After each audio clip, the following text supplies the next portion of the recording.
What are you? Why does he have legs? It's kind of funny though. Why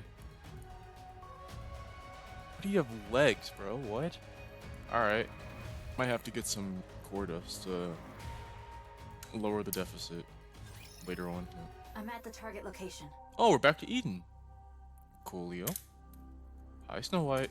Good. Stand by. How long do I have to wait? Hard to say. Probably till she shows up. Could be a I'll while. search the nearby area. You were provided with sufficient rations. Did you eat them all already? Yes, she did. I'm going to check for raptures. Ah, my apologies. If there are no issues, hold your current position.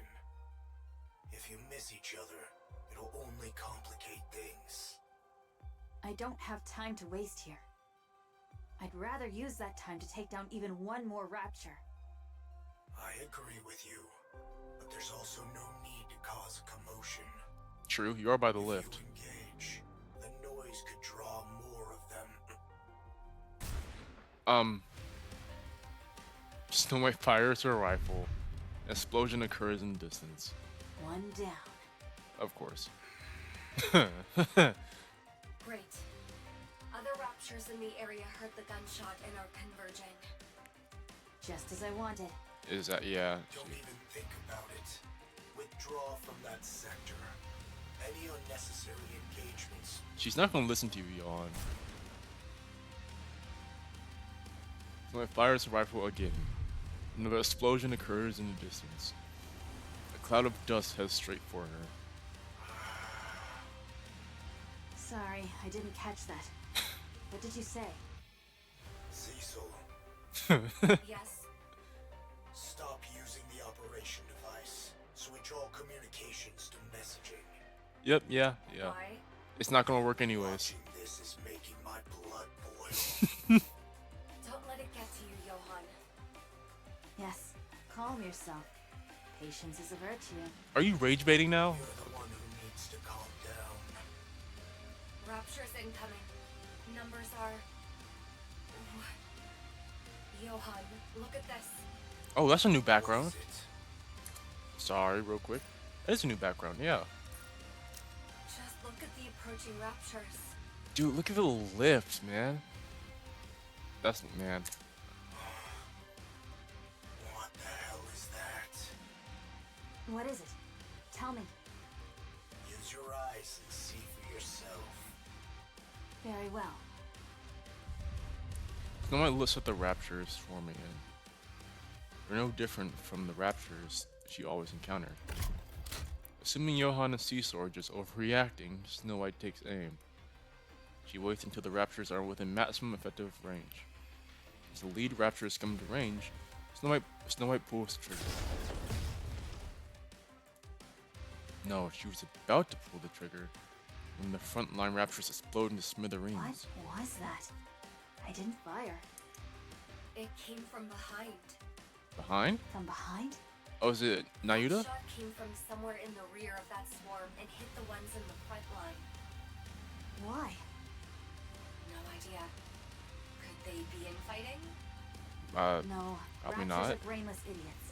They're incapable of that. The frontline units have been annihilated. Rear units are approaching. Unidentified raptures. Engage with caution. Snow White fires her rifle yet again. Yet another explosion erupts in the distance. Johan, just hang up If already. you don't know what you're dealing with, strike first. Fine. Engage. Encounter. I do wonder, could they make PC version, right? Could they make the cutscenes like larger? Instead of being like the phone, kind of like little slot with the black bars on the side? Don't worry. It's I like, will protect you. I've seen new ones. Okay, what are you? That's like, what are you actually? You're like crabs or something. That's a new logo too. What the fuck? All right. Yeah. Anyways, I've seen.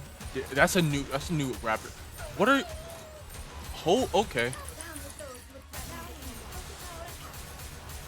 Wait, which one? Oh, there's. They have like new. I don't like that. Oh, they're shielders. Okay, I see. That's a whole new bunch of raptors. Okay. I like the lift in the back. That's so cool. I mean, the backgrounds are just cool, man. But I think they. All clear. All right, we're back. Snow White looks at the wreckage. The raptors scattered across the ground. I've never seen raptors like these before. Yeah, we got new ones. Get closer so I can have a better look. Snow White approaches the wreckage. She crouches down and picks up a mangled component. That's not edible. I'm not going to eat it. Are you? The color is different. It's very vivid. Yeah, it's red, like red Most and orange. of the raptures we've seen are monochrome. These are different. What's the texture like? Different. How different? It's not entirely rigid. There's some elasticity to it. Oh, that's weird. Pick up that yellow component at your 4 o'clock. Snow White grabs the part. Huh? The size is obviously different, but is that a... What? Yes, it's a finger. Oh. It's attached differently, but it's clearly a finger. So they're trying to... I can also make out parts like ribs, teeth, and legs. Oh, that's not good. Snow White, rub your arm. Rub your arm. My muscles aren't sore. It is for comparison. Go on, feel it. Snow White rubs her arm and touches the raptor component again. Well, It feels the same. That's weird. check the core. I mean, There isn't any. oh. That I literally saw that in the There's gameplay. only black liquid where the core should be. It's not oil. It's heavier. More viscous. So dark matter. I mean, that is what the queen was doing with Altruia and Eagle Vista, right? So There's no core. yeah, dark matter can make a Then poor where core. is it drawing power from? Hmm. Secure a sample of the black liquid. We'll analyze its composition in Eden. Are we gonna have to replace the art's core with dark matter? Understood. Are we Securing a sample. gonna have to replace the art's core with a furnace? Nayuta's signature detected nearby. Looks like she's finally here. We might have to do that actually. Hi Nayuta. Haven't seen you in a while. He looks around frowning. What manner of disturbance is this? You're late. Try being on time next time. Well, she probably got lost. Did we not appoint this place for our rendezvous? Did thy impatience get the better of thee, that thou didst open fire? Yes. There is not a gain to be gained from raising a disturbance here. The rapture started it first. No, they didn't. Nayuta stares at the rapture record. Pray, what in heavens are these?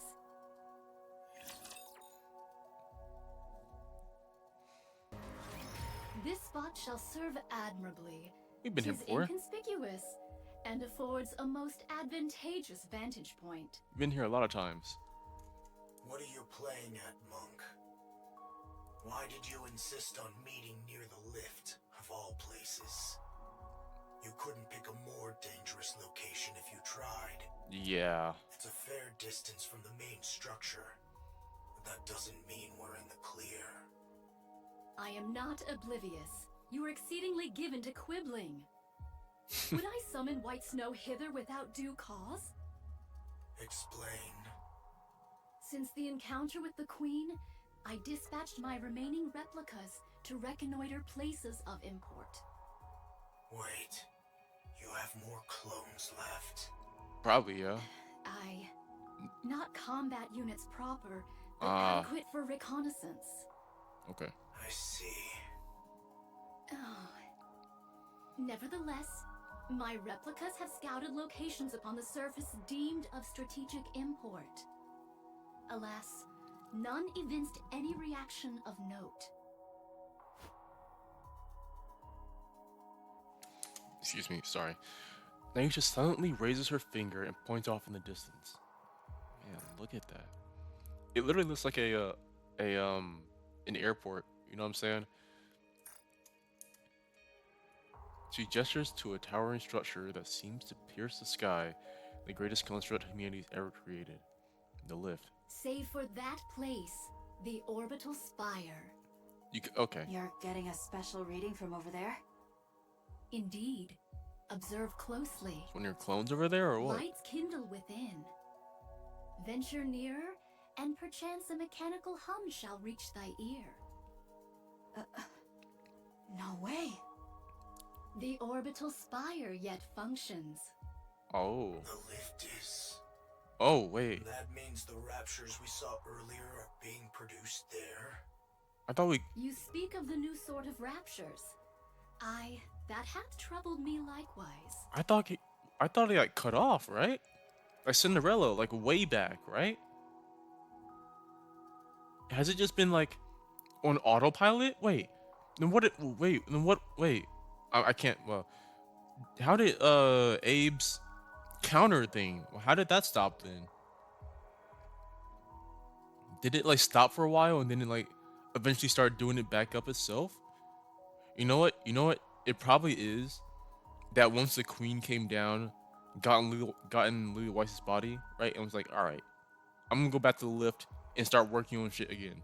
And that's probably what happened, right? Yeah, probably, you know. During my reconnaissance, raptures of the new sort were observed in considerable number. These new raptures were all manufactured within the orbital stations, yet the stations themselves are now ruins. I desire to confirm whether a connection doth exist between these two facts. So you want to scout the lift? Indeed. Fine. Then let's go. Much obliged. Wait. Snow White is the only fighting force Eden's got right now. I won't authorize her to conduct such a dangerous recon. It doth prove quite impossible for me to do alone. Thus, I venture to solicit a favor from thee. Okay. You've got plenty of clones who can handle the scouting just fine. Yeah, that's true. I did dispatch several score of them nigh unto the orbital spire. And they all died. Yet to this hour, no word hath reached me. Yeah, and they all died. As Okay. their nymph hath not yet returned unto me, while I do not think they have perished outright, Oh. and yet I cannot shake the conviction that all is not well.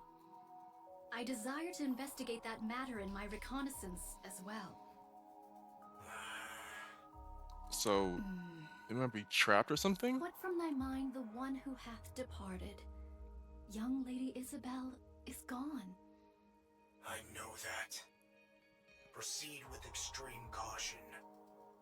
The moment you feel it's too dangerous, withdraw at once.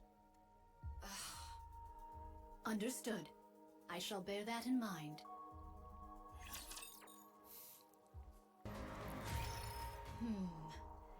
I desire to draw nearer still, yet it proves not feasible. Why not? However, to venture any deeper would be to invite battle. I mean, that's true. Why avoid combat? Yeah, Snow White I wants cast no to. doubt upon thy abilities, nor thy newfound powers, White Snow. Yet why spend that strength for naught? You have to pick apart everything, don't you? Sometimes the simplest option is the best one. And sometimes it is not. Hence why I am deliberating. I agree with Nayuta here. It's not really Young Lady Cecil, that simple. wouldst thou be able to confirm the spread of raptures in the vicinity? There are far too many. There's no point even trying to count them all. Okay. Charging in would be a suicide mission. All right. Thank you, Cecil. You're out of options. Fall back for now. He wants you to just get out of there. Now know something's amiss here. That alone is a significant find. We'll pick this back up when... No, you could just say he. I don't know. Yeah, it's alright. He just doesn't want anyone to lose anyone again. That's all. Do you think the queen is just going to sit around twiddling her thumbs? What? Oh? Nayuta, find a way to scout the area without getting drawn into a fight. This is not your call to make, Cecil. I'm the one in command here. Letting fear dictate our every move won't get us anywhere, Johan. Yeah, he's. Especially in a situation like this. I mean, I understand him. It's like, that's a lot, bro. That's a lot, bro. His entire family just got slimed out in front of him, bro. I mean, Cecil too, but I mean, she's kind of being more level-headed about it. But you know, that's a lot. With no way of knowing what the queen is up to, we can't turn back now. Not after coming this far. Sound only. What's wrong? Uh-oh. Oh, we gotta get back. Cecil, can my voice reach thee? Ow. Particle density too low. Too low. Listen here. Find whatever, then back. Find whatever you can and then fall back. Understood? Okay. The line goes to static. Communications are completely cut off. Our communication equipment is functioning normally. This wasn't caused by elevated alpha particles. Huh. To lose contact within Eden of all places? A strange thing indeed. That doesn't sound good at all. In any case, find whatever you can and then fall back. Words most ill-advised, and yet... Let's go. We'll avoid the areas where there are too many raptures. Playing it safe will gain us nothing. Alright. Very well. I shall entrust this matter to thee. My. Oh. They say people lose their heads when cornered. Guess it's true after all. Hi, Mirror. Don't go rushing in now. You'll get yourself killed. Young Lady Mirror. Hello. Hi, Rose. Sword Warden. Who are they? Snow White, youngest member of the Goddess Squad. The 4th Grimm's model. The White Reaper of the Horizon. Thank you for the glaze. What an honor to have such a distinguished guest. Identify yourself. Pleasure meeting you. The name's Mirror. I'm an old friend of Nayuta's. Yeah, Someone kinda. like her wouldn't have any friends, so... Goodness. Quite perceptive, aren't you? Random shade, but alright. Snow White reaches out towards the mirror. Her hand passes straight through her. The point of contact crackles with a static. You're just a hologram. Yes. You're the one who cut our communications with Johan and Cecil? Oh. Mm-hmm. Guilty as charged. I've nothing to gain from making my presence known, you know. Just what are you? I already told you. I'm Nayuta's associate. At the moment, yes, I'm acting as a spy and pretending to side with the Raptures. It's been a while since I've been greeted with such distrust. Nayuta, could you please say something? My character is in doubt before I've even had the chance to relay any useful information. Oh, she speaks the truth, White Snow. She is indeed my associate. Yeah. It is likewise true that she hath taken to the Rapture's side, carrying out espionage. There you have it. Yeah. Fine. I'll take your word for it. Much appreciated. Now then, shall I show you around? There is quite a lot I need to convey regarding the current situation.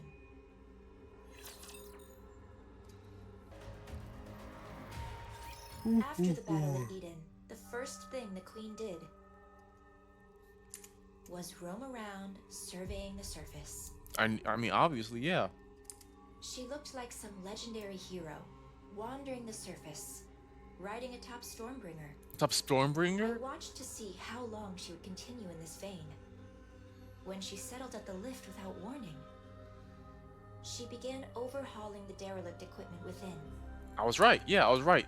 After Eden, she was like, alright, I'm gonna go to the lift and redo all this shit. turning it into Rapture production facilities. Yep, exactly. You would have me believe she hath built a factory? Yes, she converted everything in one go. Yeah. Humanity's finest technology was already concentrated there, so there was plenty to work with, and the overhaul wasn't challenging. She tinkered away at it, then began to produce Raptures like it was nothing. Whence came the materials? Even the queen cannot conjure something from naught. Dark matter and other raptures. Seems like you figured something out. Let's hear it. Ah, doth the queen tear it all asunder? You've got it. The queen was deeply dissatisfied with the current state of the surface after surveying it. Okay. So she made a decision. She would wipe the slate clean, since the surface wasn't one she envisioned. And just like that, she started producing Raptures at the lift. I see. She hath created raptures that are unlike any known to us now. Mm-hmm. Yes. She used existing Raptures as raw material and created entirely new ones. These newborns, shall we call them? Sure. They're not drastically different from their predecessors performance-wise, Right. but their appearance.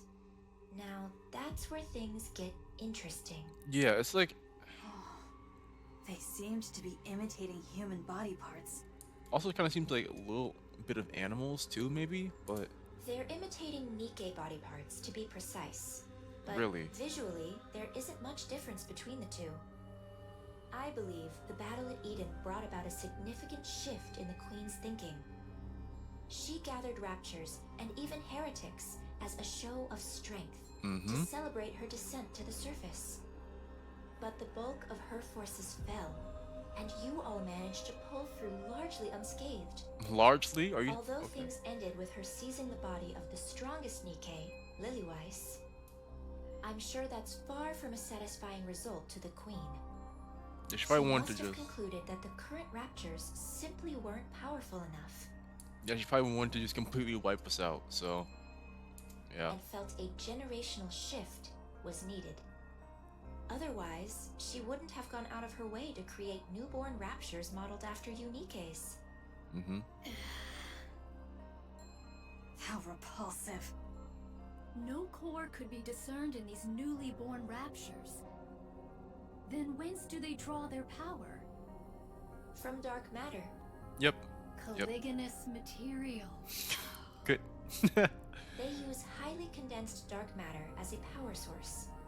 It's a versatile substance, so using it that way is certainly feasible. The names Nayuta I gives don't know everything. much beyond that. But since dark matter is the Queen's to begin with, she is another matter entirely. Yeah. So, in short, after fighting us, the queen became jealous of us. Yeah. It's like you guys which are led to kind her of strong. creating new raptures in our image. But yeah, I need copy off That you about guys. sums it up, yes. Yeah, I need copy off your Yet homework. the manner of their imitation is most suspect. If the queen deemed NIKKE's powerful, one would expect their forms to be imitated in every particular. Right. And yet the manner of imitation here is most peculiar. It's only in like parts. Only hands, feet, viscera, and the like doth she see fit to replicate. Uh-huh. Well, they're experiments. She attaches NIKKE parts to low-level Raptures to see if they function properly, Mm. and to assess the potential of those parts.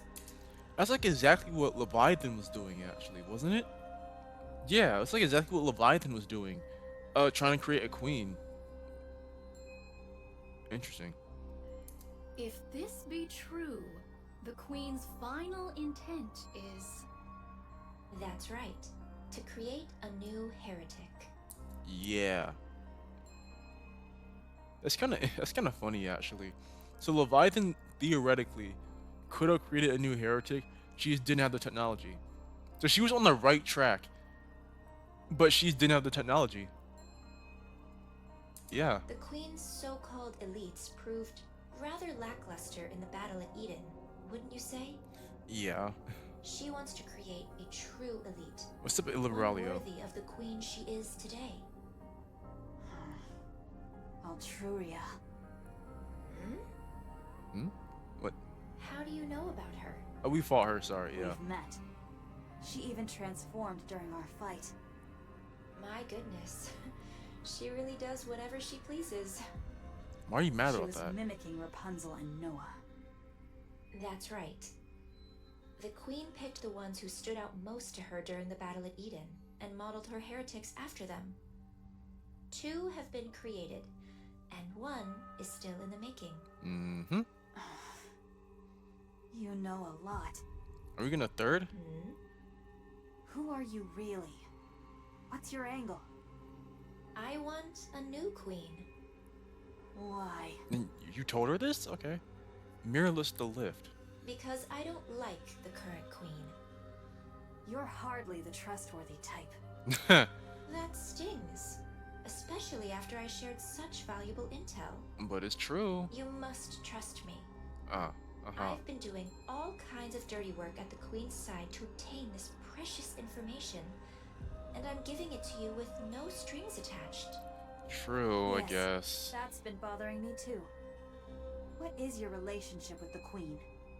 How do you know all of this? I've had a hand in the overhaul of the lift, the design of the newborn raptures, and in the creation of the new heretics, of course. Okay, so What did you just say? how deep are you? Don't look at me like I'm the mastermind behind all of this. How deep in are you? If the queen grows suspicious of me, any chance of a counterattack is gone for good, since you'll lose your only source of information.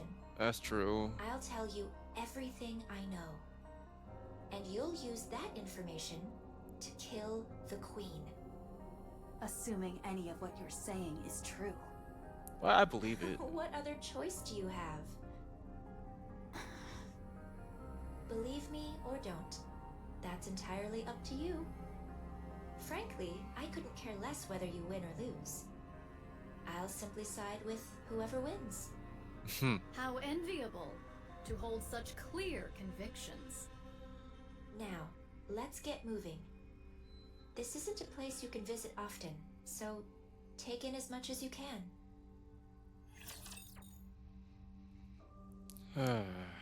Like how, man. Like, yeah, it's just like, yeah, you're helping us, but like, literally, what is your plan? I don't like you over there. Stop, die, don't do anything. Oh my god, okay, well.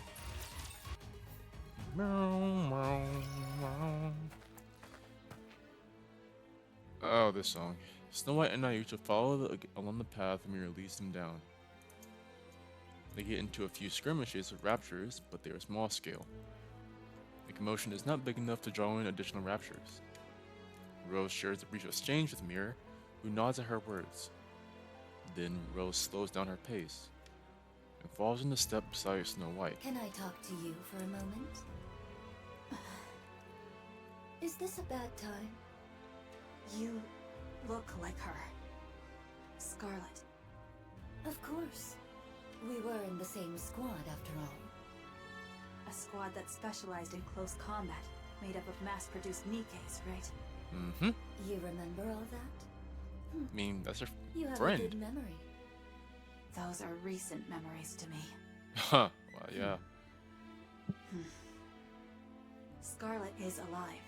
Her brain is, at least. Eden currently doesn't have the technology to produce a NIKKE. But once that's secured, she can be revived. So you caught on. Yes. Scarlet often told me about her sister. Why did you come back to life? I didn't choose this. Mira revived me on her own. What was it she said? Something about needing someone who could cut through anything. Mm-hmm. As you can see, I'm more or less her bodyguard right now. Then what are you still alive for? That's harsh. You placed a curse on Scarlet and died. Just as you intended. What unfinished business do you have left? A curse. Yes, a curse. She still holds it. Scarlet was always obsessed with becoming stronger. Yeah. Just like Rose. Or, if only Rose were here. She was always muttering things like that, thinking no one heard her. The curse you placed on Scarlet gave her the strength to push forward. And it all worked out in the end. But as her sister, that's not something you should have done. You're right. That's why I'm still alive. Huh? Strictly speaking, I cannot die without Mirror's permission. And I Oh. could disappear at any moment on her whim. But the reason I'm obeying Mirror and trying to stay alive is because I don't think I've ever given Scar anything good. Is it because of the core? The core thing? I forgot what this is, right? Is it because of the core thing? Can she just like shut off the core if she wants to? It's kind of ugh. I don't like how it's I pulsating. ruined the squad in the name of helping her, and made her kill her own sister by her own hand. I've come to realize what a pathetic and awful sister I was. So I want to make it up to her somehow. I thought, if I kept living, maybe I'll get a chance someday. But it's not easy. I've never done a single thing right by her, so I really don't know. I don't know what I could ever do for her. Why not meet with her? That will never happen. That'd be bad for Showing up Scarlet. in front of Scarlet in my current state wouldn't do her any good. Yeah. I will simply resign myself to the life I'm living. Do what I can for her, if the opportunity arises. Then I'll disappear quietly. If Scar learned about the state I'm in, she would reach out without hesitation. But the fact is, I'm a broken sword. A blade that wounds whoever holds it. You get it, don't you? Very well. I won't say a word to Scarlet. Please don't. Thank you. Well, since fate brought us together like this, tell me more about Scar. How did she end up joining the Goddess Squad? The strongest squad there is. I don't think I ever And got what has that. she accomplished since then? How did she? All right. Did she just get recruited? It's a bit of a long story. Then keep it to the parts about Scar. I'm not big on long stories. Snow White and Rose's voices echo around them. Snayuta and Mira walk on, listening. They seem to be getting along. How far dost thou intend to lead us? I do like the red, white, and black, and the blue, white, and black too. I like that actually. I confess, this leisurely stroll through the heart of enemy territory does not sit well with me. This is like really appealing to the eyes. You know what I'm saying? Like the contrast. Not much further now. We wouldn't be able to go any further than that anyway. So thou hast been here all this time? That's right. I've been here ever since Eden. There's work to be done after all. Mm-hmm. Then didst thou not see my replicas? There ought to have been at the very least several score. Beats me. Maybe they're all dead?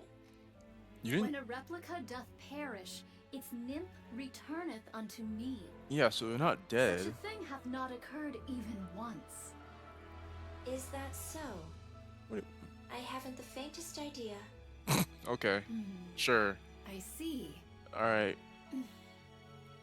Is it still intact? Of course. That's why the lift is in operation. Right. The ultra-massive core is very much intact. Yeah. It's in much better shape than anticipated. Who doth maintain it? It's left alone. It was designed to run itself after all. So By Deep isn't you. there anymore? I might add. The Ark and the Lift each hold one of the twin cores. The moment either is destroyed, mutual destruction follows. Wait. So I wonder. Since the Ark turned off the core, for like an hour. Did the core and the lift turn off for an hour too? Or what? And in close proximity to one another, the resulting resonance would destroy them both. Quite the troublesome design. There was surely reason behind its design. Yet we failed to uncover that reason, and we erred in wielding forces unknowable in heedless fashion. Uh-huh, like we always Just so do. you know, mutual destruction is not an option. Obviously. It might have been a viable choice in the past, but not now with the Queen in the picture. Humanity, stripped of its sanctuary, against the Queen. The outcome is obvious, Yeah, wouldn't you say? very obvious. This I know.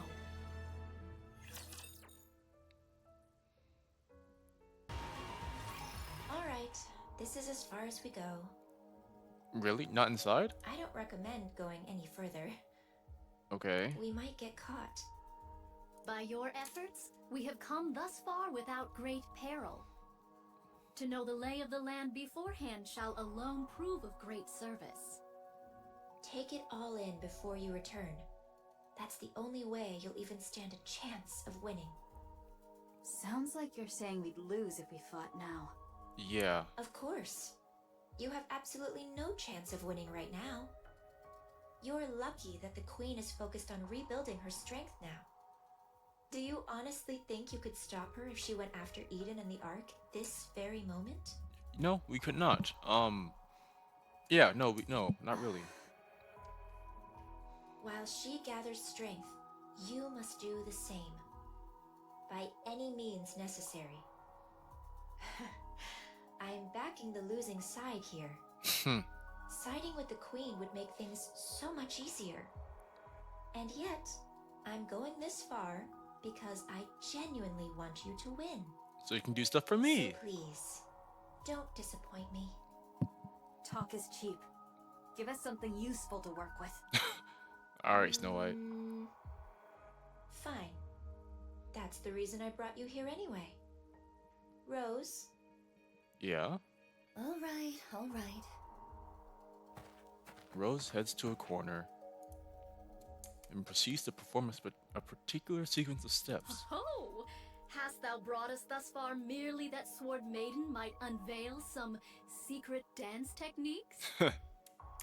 Come to think of it, Red Hood did a tap dance the day we first met Scarlet. I told you we should have changed this. What's the harm? Besides, this way, no one will find out by accident either. True. The moment Rose completes her steps, the corner crackles to life. A human-sized container emerges. Optical camouflage, huh? Would you mind opening it? Bodyguard. I'm nothing but an errand girl. I have no physical body. I don't have much of a choice. Yeah, that's true at least. Rose presses a button on the container. With a hiss, the contents are revealed. Steel leads clad in red. Oh, the original? Red shoes! I kept them safe, as you can see. Um, I tried everything I could to make replicas with them, but they don't seem compatible with Rapture technology. Take them. Perhaps they'll come in handy somehow. No, don't take them. This shall prove of considerable aid. Why are we taking them? That's what I thought. And take one more thing with you. Rose, if you could. Rose retrieves a small bag from inside the container and hands it to Snow White. What's this? It's really heavy. It's a brain shelter. Oh, A brain shelter? okay. Liberalio's head is inside. Oh, What? I don't know what possessed Liberalio, or why, thank you. but she proposed to the Queen a dialogue with humanity. I'll admit, I had some hope myself. I figured it might get through to the Queen even just a little, given it was coming from her second daughter. But the Queen truly is a monster. Liberalio's words fell on deaf ears. Although, I honestly doubt dialogue was ever possible with her in the first place. But she tried, so. She tore off Liberalio's head, frozen in ecstasy after meeting her beloved mother. She kept only the body that had the core, and tossed the head away like trash. That's what I retrieved. Yet heretics possess the capacity for regeneration by means of their core. Yeah. There's no core in her head. Unlike in Devilia, Liberalio didn't do something as grotesque as implanting a core fragment in her head. But her brain is still alive. It should be enough to create a human imposter, at the very least. That is, when Eden has the technology to do so, of course. That's actually kind of funny. Because if we didn't get Liberalia before then, I would have been thinking, oh, Liberalia banner, but we already have her. So I guess she's gonna look like her skin, maybe? Her gacha skin? She's a heretic who spent nearly a century slaughtering humans on the surface. Such vast combat experience must mean she'll have a wealth of information. She's also one of my greatest works. Yeah. So even turning her into a standard pseudo-human won't be a loss. We need every asset we can get. Don't you think? Can you explain why you did that, by the way? Can you explain why you did that to Libby? Can you explain that, or? All right. It's time for you to leave. We stuck strictly to inconspicuous routes, but if we stay too long, we're bound to get caught. See them back safely, Rose. They'll start to suspect something if I'm away from my post for too long. Yes, yes. I guess the saying's true. When the cat's away, the mice come out to play. The queen not present at this moment? Yeah, probably not. Yes.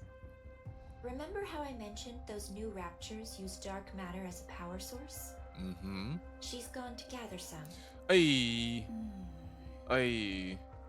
The Maleficent Beast Quartet. That's right.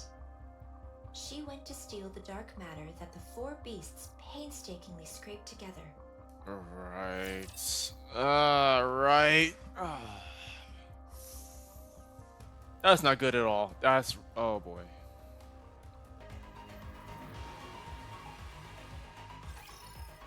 Are you ready? Oh, hi guys. Yeah, there's nothing in particular I need to pack. I haven't seen them in so long, man. I'm so glad. Man, when was the last chapter we saw them? It was at the is that 44? It was 44, wasn't it? Man, I haven't seen them in so long. What about you, Bahamut? I, the incomparably clever Bahamut, Hi, am Bahamut. not yet finished preparing. I can't decide which book to take. What book?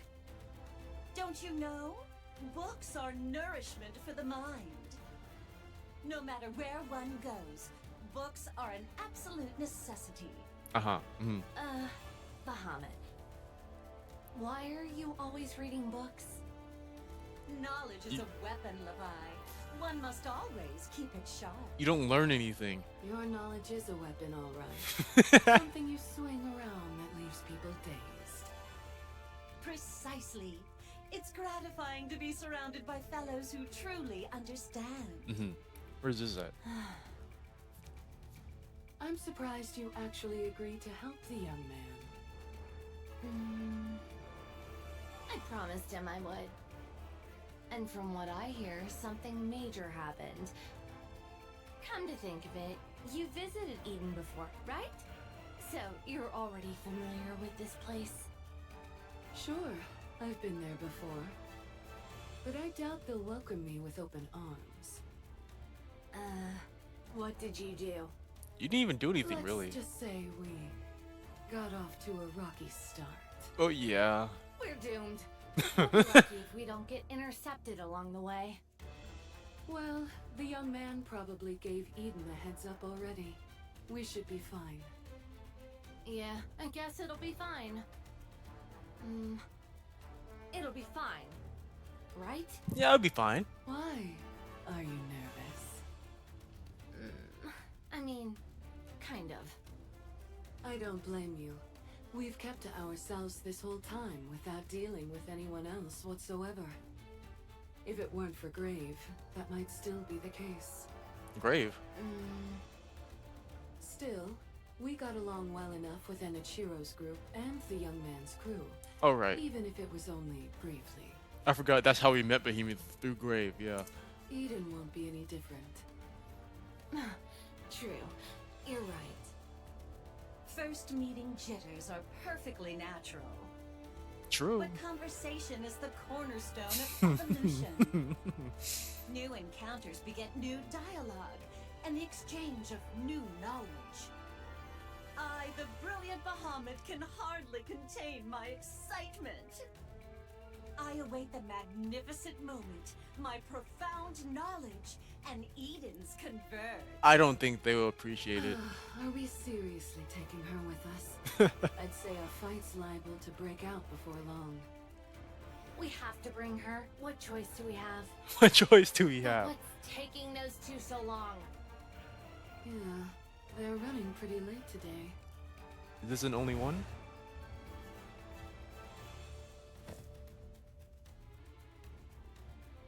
There they are. Look, she's so happy. The girl, hold on. Ziz lands from the air. The girl hanging from Ziz's neck climbs down to the ground. Fun. Seeing new places is nice, isn't it? Uh-huh. Go new place, Morrow? She's so cute. Tomorrow's my turn, right? I'll take you somewhere completely new. Yay, yay!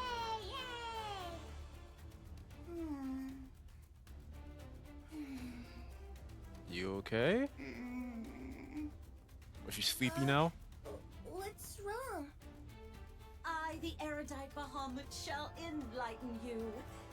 The child currently requires sleep. Yeah. She's eepy. Okay. Come here. Ziz wraps her arms around the girl. And the girl buries her face in Ziz's chest. Happy.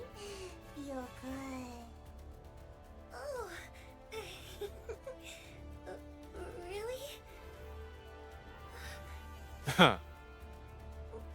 What do I do? Just carry her, yeah. I feel like I'm gonna cry. What's wrong? I don't know.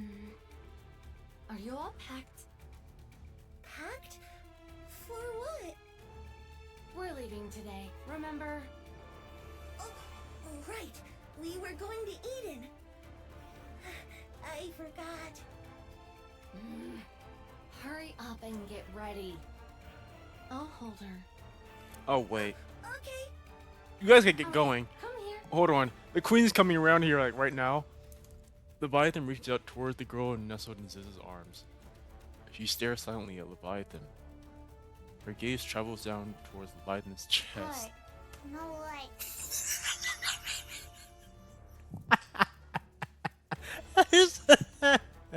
You little brat. Come here. I'll hold you. She likes Behemoth, though. The girl settles into Behemoth's arms, tucks her head in, and nuzzles against her. She likes Behemoth, though. Yeah. Fluffy, isn't it? The girl turns her head and looks at Leviathan. Hi. I swear I'll... Levi. What? Bahamut looks at Leviathan, then nods silently. Stop nodding like you've got some secret. It's annoying. Levi? What? What is it? Oh, I'm packed and ready. Let's go then. But she just fell asleep. We gotta go, though. Let's be quiet then. If she wakes up, we'll take turns transforming and giving her rides. Just... If we don't let her ride while we're transformed, she'll throw a fit. Oh, okay. The queen is coming, This so... is kind of fun. It's like taking turns driving on a road trip. This is a family trip, all right. Yeah. The four beasts walk on. Leviathan glances back. The White Ark, once a ritual space built for the creation of the Queen. A place that has since become their home. It was wrecked by Liberalio, but even the process of restoring it was enjoyable. For some reason, Leviathan feels a twinge of regret. We'll be able to come back. It's our home, after all. Yeah. You're right. Hopefully. The four beasts continue onward. After walking for a long time, they stop. Before them stands the thing. Who looks at them with a smile. What is that? A human imposter? So we just call it the thing. Something feels off. The thing closes the distance in an instant. Her gaze locks onto the girl in Behemoth's arms. Behemoth reflexively turns and shields the girl. Oh! A thunderous roar echoes out. So she was just about to just... Dude! Behemoth collapses to her knees, the upper half of her body now missing. Holy shit! The girl, flung aside, lies on the ground, staring at the lower half of Behemoth that remains. She crawls over and touches the core lying on the floor. Ma. The thing looks down at the girl and raises her foot. A fire ignites in the eyes of Leviathan, Ziz, and Bahamut. Take your foot away! What are you? You'll pay for this. Black light bursts forth, staining the White Ark. Just no, immediately. I mean, I expected it, right? But I didn't expect it that fast. Because Mirror said she was like looking for like dark matter, right? But she was like, nope, I'm gonna kill the queen. I'm gonna kill the kid. Immediately, alright.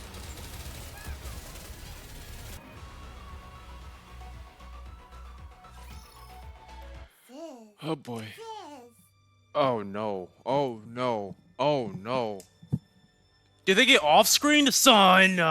Did they get off-screened? Ziz does not move. Her wings have been completely torn apart.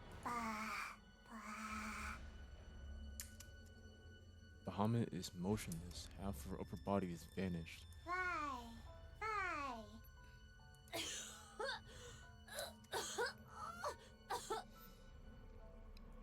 Leviathan's body is grotesquely contorted in several places. She writhes in agony. Why? Hurt? Run! Oh. Run! Go! Don't fight! Please don't. Run away! No! The thing steadies her breathing. She shakes off the dark matter clinging to her body. Her gaze sweeps across the four beasts scattered on the ground. It settles on the girl standing in their midst. You. Bad girl. The ground beneath the girl begins to turn black. It continues to spread wider and wider. As Leviathan sinks into the blackness, she desperately shouts. No! You must fight! This is a good... I think I'm with Leviathan here. You should probably... The four beasts sing to the blackness created by the girl. Gigantic wings unfurl, and drill shafts and pincers rise up from the ground. The thing charges forward. A massive arm surges up from the ground and latches onto the thing's legs. He tries to shake them off, but cannot, for the strength is tremendous. The girl's pincers strike ferociously at the immobile thing. The thing staggers, then tears off the hands gripping her with sheer force. She catches the swinging pincers and twists. With a sickening crunch sound, the pincers warp and shatter. The thing drives her fist into the girl's torso. Part of the girl's upper body disappears with a thunderous boom, but it regenerates almost instantly. A massive pillar is summoned. Simultaneously, another swarm of arms rises up once more. The thing takes her stance. The girl lashes out with her pillar and arms with a ferocity that could tear her opponent asunder. Meanwhile, the thing rapidly throws her fists, intent on pulverizing anything in her path. The girl's dark matter and the thing's fists collide over and over. Shockwaves ripple outward. The pseudo-arts buildings tremble and the ground splits open. The fierce stalemate continues until the balance is broken by the thing. A low kick aimed at the girl's legs tears him clean off. The girl crumples to the ground, her legs gone. The thing rains down punches from above. Under the barrage of fists, the girl panics. Something she's never felt before. Black light erupts. Holy art, bro! What the fuck is this? The thing lifts up at the black spire that's suddenly risen up before her.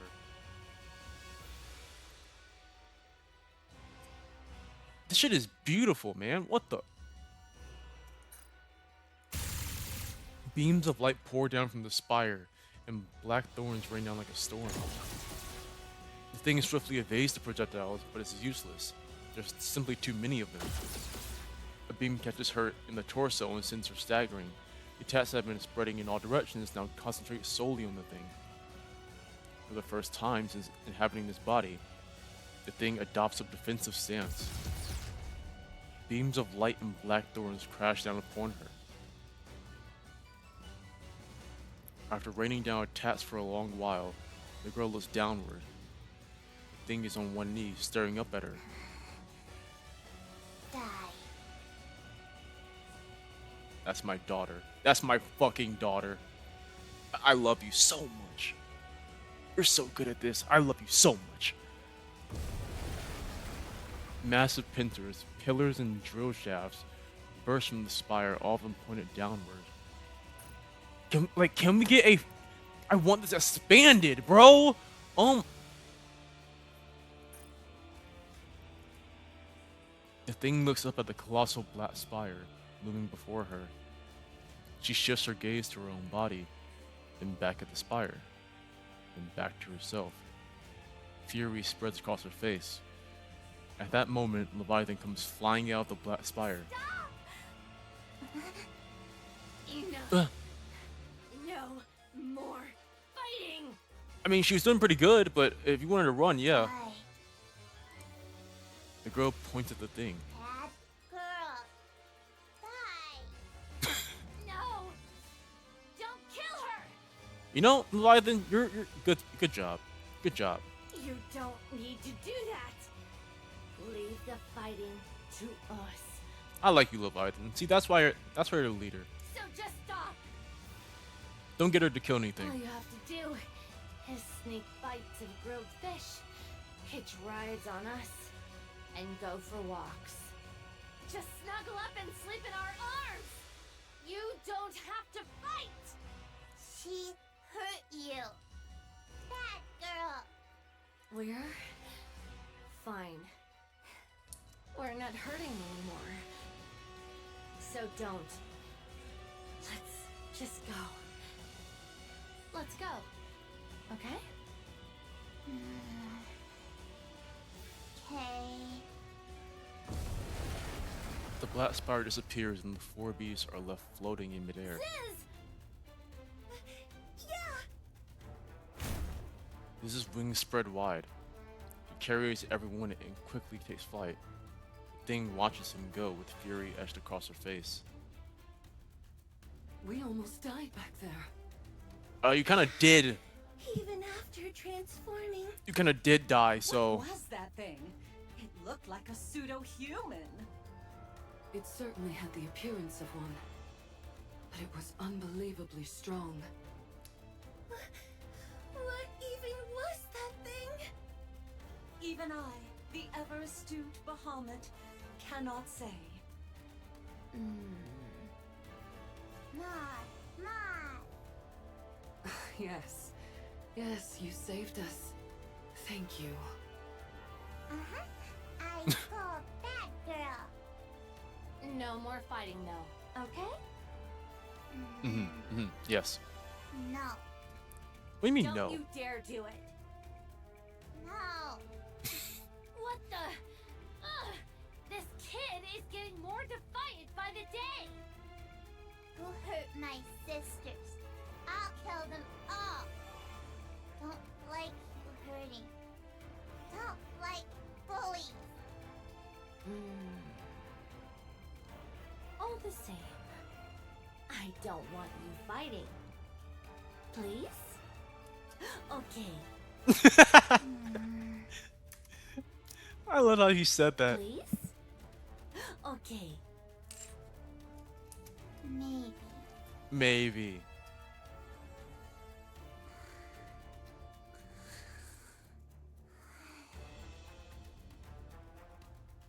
The girl had fallen asleep in Leviathan's arms. Leviathan looks down at her with a troubled expression. Levi? Yeah, it's a little dangerous. Why are you telling her not to fight? She's so strong. She might have won that fight earlier. She probably would have, yeah. You're right. She is strong. Unbelievably so. But that's not a good mindset, so for her. Then why? We don't want No parent wishes to see their child fighting. we don't want her to instead of like replace the queen, you know what I'm saying? Oh, well, I guess that's true. But there are times when fighting is the only solution. At least to protect ourselves. She doesn't know that yet. Levi, tell me what you're thinking. She's strong. Too strong. With her power, she could probably solve most things. Mm-hmm. She could take anything she wants, without exception. She won't even need to control her emotions. She could just unleash them alongside her power. Exactly, yeah. You don't want that to And happen. Can't happen. Yeah. It mustn't. If she repeatedly uses her power every time she wants something, she'll turn into a real monster. But why not? Why don't you want her to become a monster? Because then we're Is it fucked. because you promised Siren her power would only be used for good? That's part of it. That kid. We made her. She had no say in her creation. After selfishly bringing her into this world, we can't ask her to use her powers for our sake. We can't ask her to become a monster for us. But... damn it! Why are you crying? I didn't want her to fight. I don't know if we're even capable of it. But I wanted her to live in a world where none of that exists. She's the child we created. I want her free from all of that. I just wanted her to live happily. But in the end... The girl wakes up. She lifts her head to look at Leviathan. Why? Don't cry. She's so happy. She reaches out and wipes Leviathan's tears. This is why I keep crying.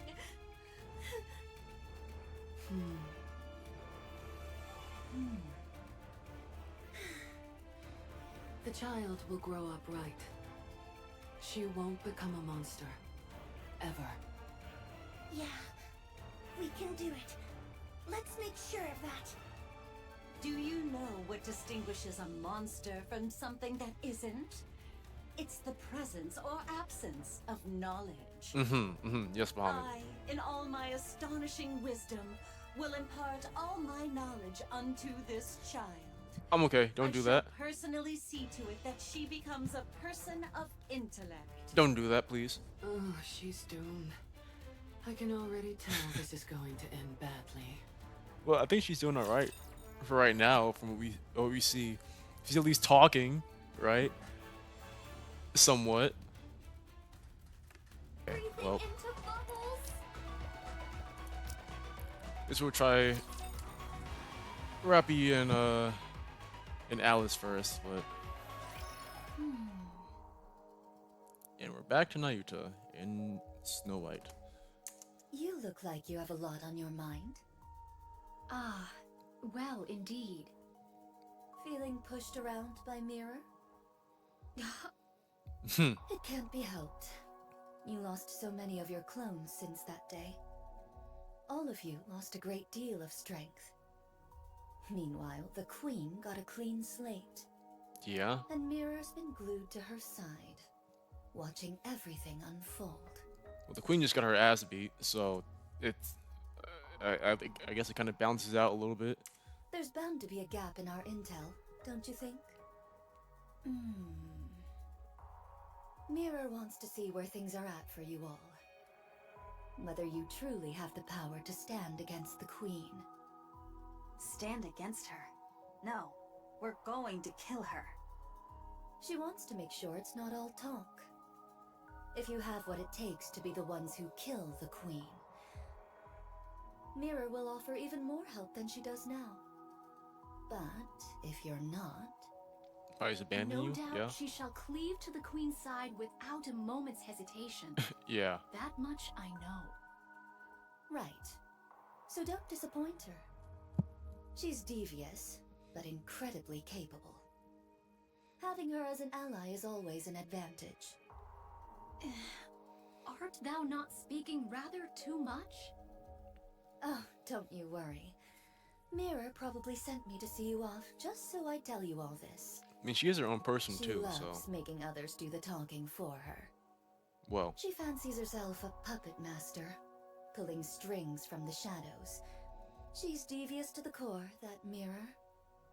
On that, I concur. Nayuta. What troubleth thee? Explain how you came to know this mirror. Yeah, She says she's helping us, but she's more like a rapture strategist than anything else. can we get some With info? how she talks about creating Liberalio, she's clearly been around for a long time. That means she had a significant hand in humanity's destruction. Uh-huh. How did you end up allied with something like that? What a predicament. If I were to lie, wouldst thou let it pass? Fine. I'll believe it even if it's a lie. To me, a half-truth? What an even greater predicament this is. Now I don't want to lie. 'Tis a simple enough tale. When mine replicas did roam the surface in great numbers, seeking a means to fell the Queen, 'twas young Lady Mirror who first approached me. By means of a nearby rapture, she did drive a corrupted thorn into me. She corrupted you? What? Fortunately, I am possessed of some small skill in the handling of nymph. Should the corruption be minor, I may address it by excising only the corrupted nymph. So she just corrupted you off the bat. Drawback is that much information is thereby lost. Yet I at least evade utter corruption. Young Lady Mirror witnessed this and did propose a deal.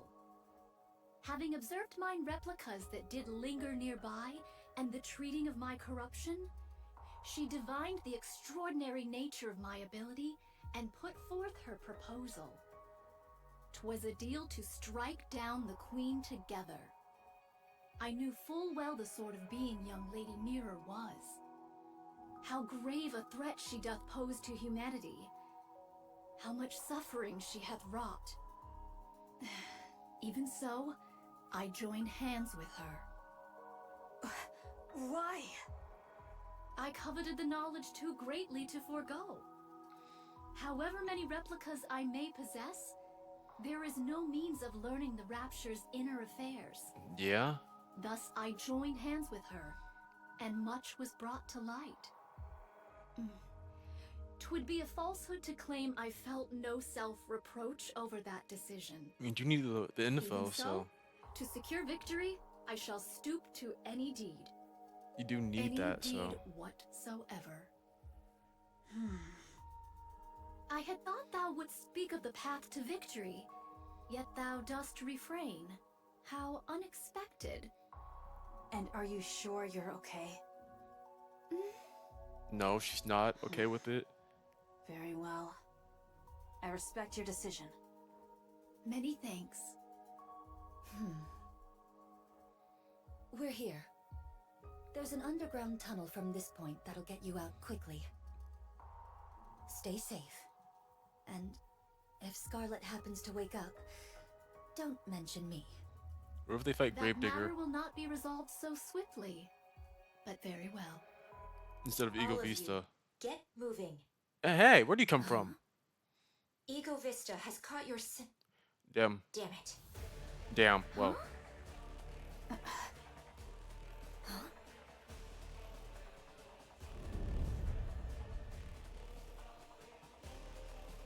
The sound of something tearing through the air, echo in distance.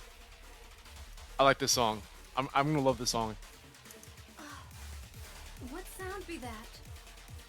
This complicates things on so many levels. Let's evade for now. We can't exactly run from something if you don't know what it is. Just run.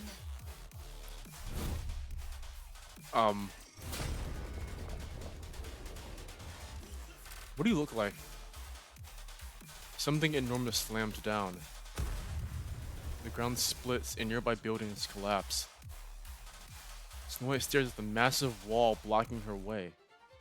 A towering wall, smooth and flat. The wall slowly lifts, revealing its end. It tapers gradually to a point. A sword? A giant-ass sword? Okay. Cool. A sword?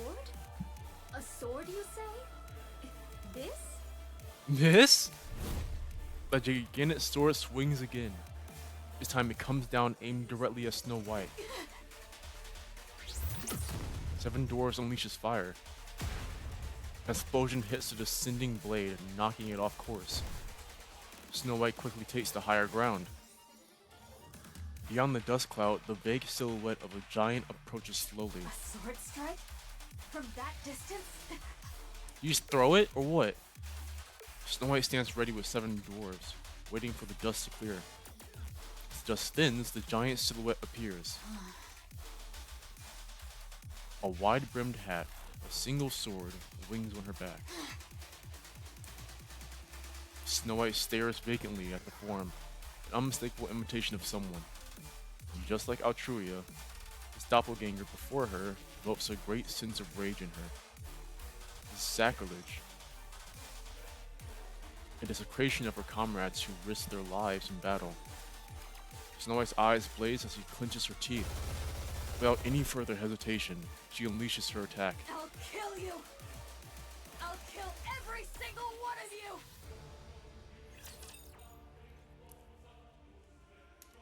We didn't even get to see her non-transformed form, you know what I'm saying? Oh, okay, this is bad. Hold on. Come on, Cindy. Can your ult do like a shit ton real quick for me? Appreciate it.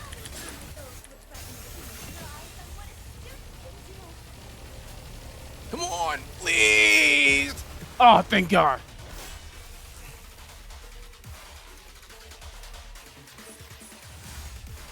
Cool end screen, by the way. Yeah, makes sense.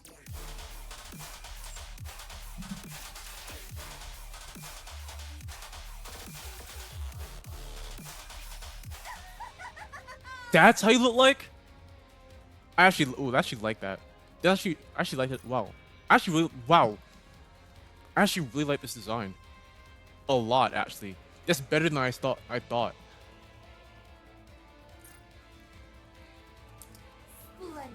Truly splendid.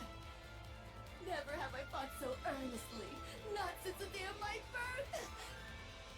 Though, admittedly, I am newly born into the world. Stop laughing. He's just happy. Young Lady Scarlet's and Young Lady Isabel's weapons. I would fain give the applause. Alas, I only had but one arm. One arm. Most vexing. I shall clap with my mouth instead. Thou shalt have to make do. You lunatic. I must confess, transforming doth dull the pleasure of the slice of mine blade. 'Tis less like a cut and more a bludgeoning. Ego Vista banner win. Only in this body can I truly feel the joy of cutting something down. I really like the Poor design, man. lame thing, this body. I really like the design. Snow White fires a barrage of missiles. Oh, Ego Vista's arm detaches. The sword it's holding lashes out like a whip. With precise cuts, it slices through the incoming missiles before they can even explode. The sword then swings towards Snow White's head. Snow White tilts her head slightly, evading the strike. my apologies. 'Twas a reflex. My name was merely to deflect the explosives.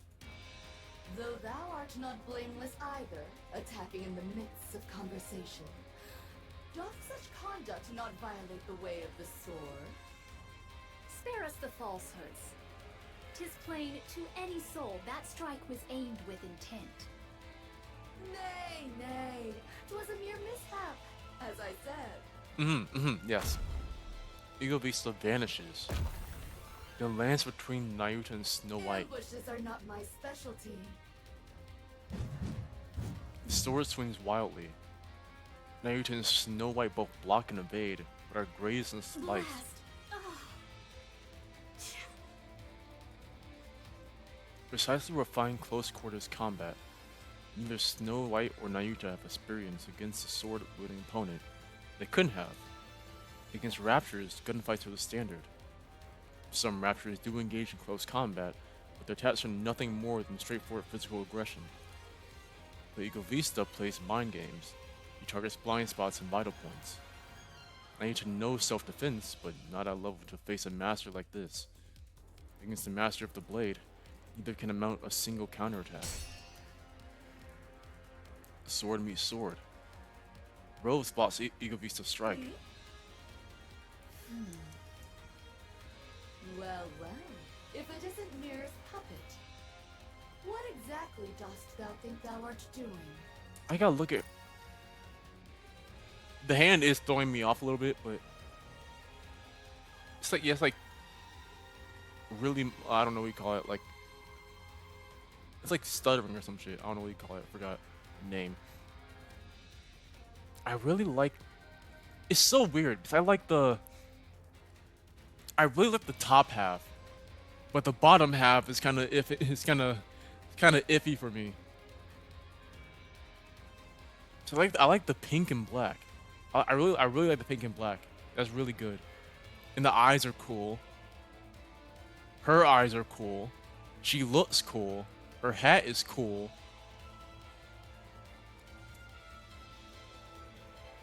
The cape is cool. As you go more further down, I'm kind of iffy, you know. I'm like, it's all right, you know. The holy hips though, holy waist though. Goodness gracious. Who knows? Perhaps facing a sword wielder after so long stirred my spirit. A hollow husk with no blood to boil. What rubbish doth thou speak? He's giving Behemoth a run for her Which money words with that come waist. From something that imitates humans. Their blades clash. From a distance, Mirror watches. This is no good. Ugh. They really are completely helpless. Even with half their forces remaining. They're struggling this much against a single newborn heretic. Yeah. Altruria's retreat was likely due to that strange wall. These new raptures will just keep getting better. The Queen will secure the dark matter, and those half-baked things aren't going to pose an obstacle to her. Eden is still devastated, and the Ark shows no sign of mobilizing. On top of that, Marion's gene is now in the Queen's hands. I've decided. It's a shame to abandon everything I've invested, but the Queen is on a whole other level. Perhaps her descent was the problem from the start. There's no other choice. This is the right call. What a waste. Both Marion and the Ark. Such a shame. After all that effort I've put in. The Queen obtaining a new body was the deciding factor. Otherwise, she could have been stopped. Right. Time is infinite. I'll just have to look for the next opportunity. With a quiet crackle of static, Mirror vanishes. I guess, did she just abandon Rose too, or what? Rose and Eagle Vista's blades clash in a flurry of exchanges. They are evenly matched, but one side begins to falter. The difference in physical specs is overwhelming. The difference in swordsmanship is overwhelming enough to cancel it out. Rose drives Eagle Vista back. Impossible! How? You were going on about the way of the sword. You should know how meaningless ideals are when they're bereft of power. Silence, thou empty husk! Eagle Vista swings her blade in desperation. Her movements are wide and sweeping, the kind that happens when emotion overtakes the body. Rose ducks and raises her blade. All she needs to do is lightly deflect and charge forward to pierce the core. As expected, nothing beats Scar's swordsmanship.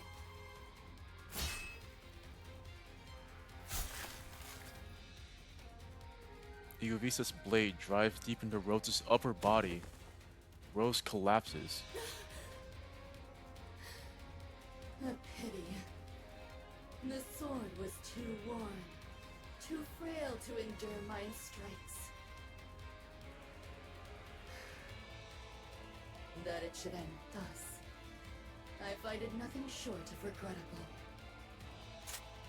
Snow White levels her gun at the stunned Eagle Vista. She glances towards Nayuta to call for backup, but sees her staring into the distance, her face frozen in horror. We are undone. Ugh. Just as I feared. Yeah, that mirrors. Yeah. We ought not have joined hands with an outsider. Snow White follows Nayuta's gaze. Dozens of glowing red orbs of light hurtle towards Nayuta. A thunderous roar echoes in the distance, sending vibrations rippling throughout the air. The sound slowly draws closer. Nayuta, what's happening? Mount mantra and make haste. Retreat, I say. Nayuta! When my replicas perish, their nymph returns unto me. The scores of replicas whose whereabouts were lost here have failed. They met their end whilst afflicted with corruption. Then those lights. Corruption of nymph. That light yonder. Mine own nymph, now corrupted. It comes for me. There is no evading it. Then you. Go at once. No more words. Mantra crashes through the wall. Snow White hesitates. She locks eyes with Nayuta. Fret not, I beseech thee. There is no shortage of what may replace me. Understood. Snow White mounts Mantra. The beast gallops off. Snow White's gaze turns to the fallen Rose. Yuvisa stares at the ground as if dejected. While Mantra gallops on, Snow White bends down and lifts the battered Rose. With Snow White and Rose aboard, Mantra leaves the area in an instant. Rita watches the ominous red lights converging on her. Mirror? Things shall not unfold according to thy will. Narita presses her palms together. light bursts from her Though body. mine original self be forfeit here, there is no want of replicas to succeed me. Yuvisa's blade smashes into Nayuta's face, sending her tumbling across the ground. Nayuta's vision swims as she is struck by the flat of the sword. Self-destruction? How terribly boring. Mirror! I've had my eye on you for quite some time. There's no better material for a puppet than you. I've always coveted you for that. Ah, I should mention about your clones. I've already taken care of them, in case things came to this. Injecting corruption directly into your body would be pointless. You would only cure yourself. But even you cannot withstand this much corruption being planted in your nymph. Traitorous scum! Don't look at me like that. I believed in you and cooperated with you in good faith. But I'm simply too disappointed. Please know that my feelings were genuine before.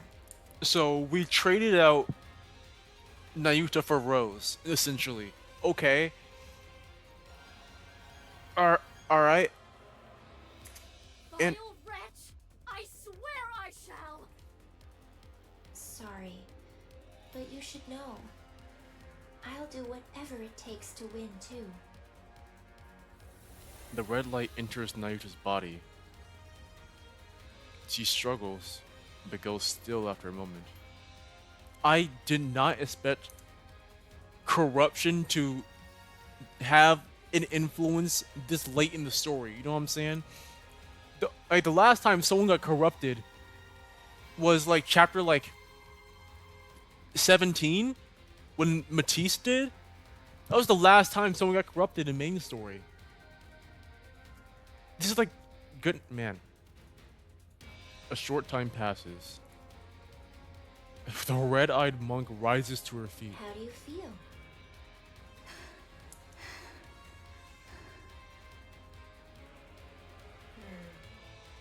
This is exactly why corrupted puppets are so boring. Oh well, I'll just have to make do with your performance. Now then, could you call all your clones here? There's something I've been wanting to try for some time. That's... The red-eyed monk sits cross-legged and closes her eyes. Light rises upward. Watching that light, Mira smiles. Does that mean all her clones are also corrupted, or... You know, probably, right? But she can share her nymph, right? So... Alright. Wow. That's horrific. That's really fucking bad. Okay, let's go!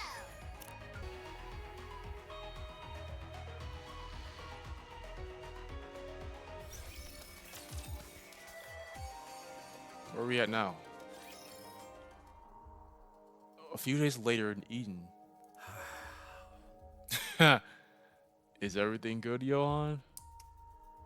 Johan's mind is unsettled.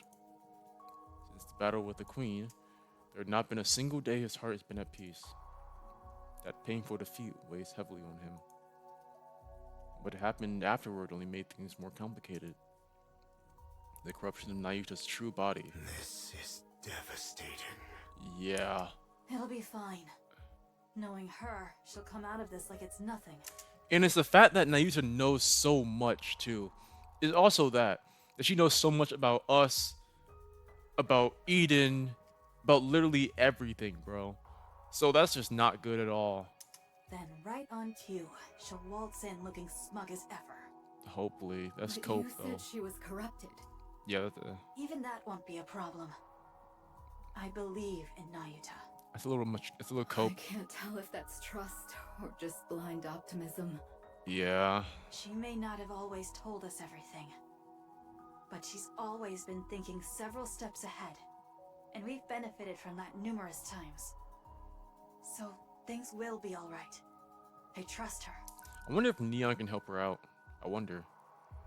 I don't know if she can, because I think that's only with Neon's own body, so... Fine. Then I'll trust the monk too. Come to think of it, there's no way someone as conniving as her would be struck down like a dog. Hopefully. She must have something up her sleeve. Mm-hmm.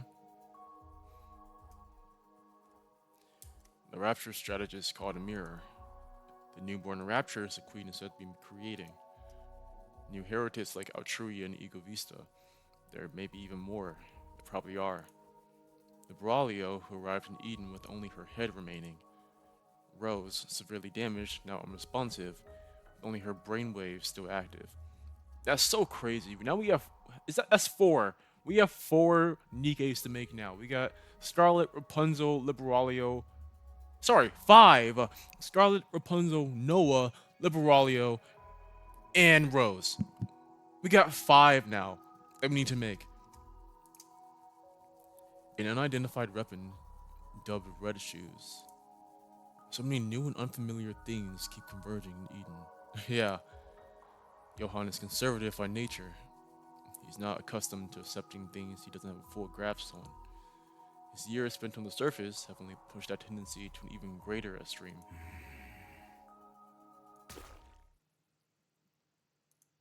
Johann steps on something.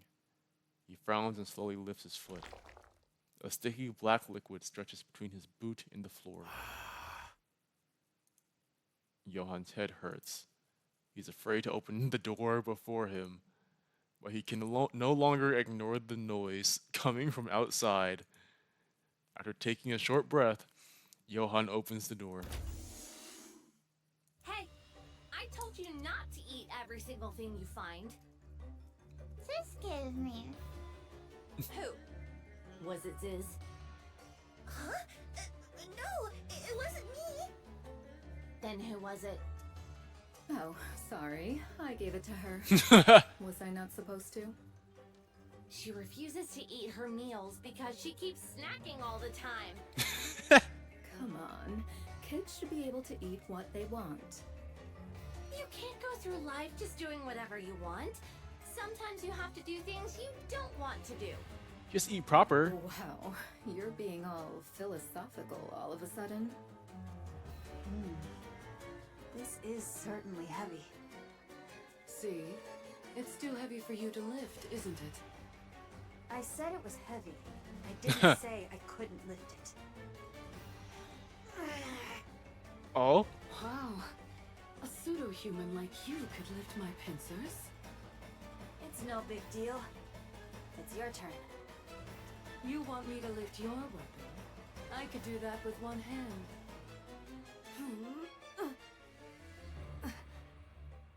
What the? How do you carry all of this around? It's on your back. With my strength, of course. It's on her back. The subarm distributes the weight.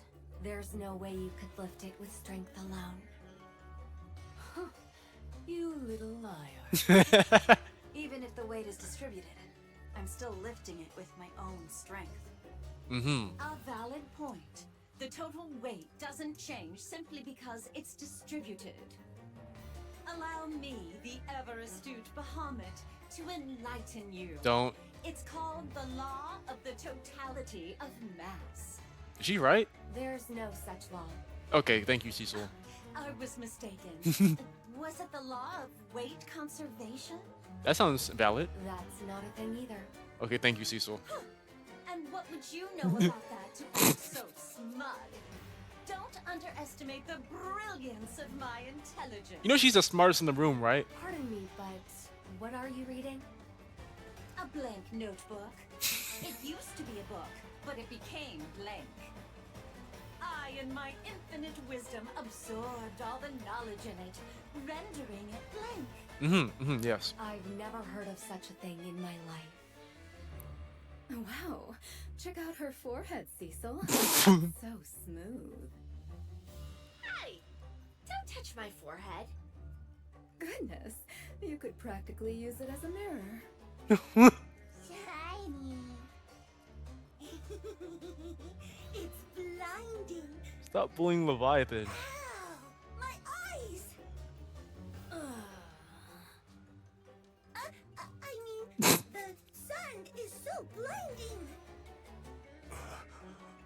Johann is going through hell. The moment he opens the door, the troubling thoughts he had that had been swirling in Johann's mind vanish. His brain mobilizes every resource at his disposal, or to find a way to bring order to this chaotic situation. He combs through his memory and speaks the words he once used to resolve situations like these. Be quiet. But things do not quiet down at all. Johann's head pounds. He needs to resolve the situation one way or another. He quickly assesses what's happening. He approaches the source of the commotion, the person whom everyone is shouting at. What is it? Are you the leader? I Yeah? could say that, for the time being. We need to sort some things out. You call yourselves the Four Beast, correct? Yes. You're heretics Yes. who created the Queen, Yes. Indeed. and you're her associates. Yes? Yes. You saddle up to just about anyone, don't you? I've been briefed about you ahead of time. You're... Johann is startled by the sudden strange sensation against his leg. He looks down. A girl is clinging to his leg. You want a hug from Johann? My. Just a kid and already taken with a handsome face. Johann ignores the girl and continues. Don't ignore her. Saying your Don't ignore her. end goal is... I have a hard time believing you helped us out of... Goodwill. She pouting I now. need you to be clear about your intentions. You're aware of who we're going up against.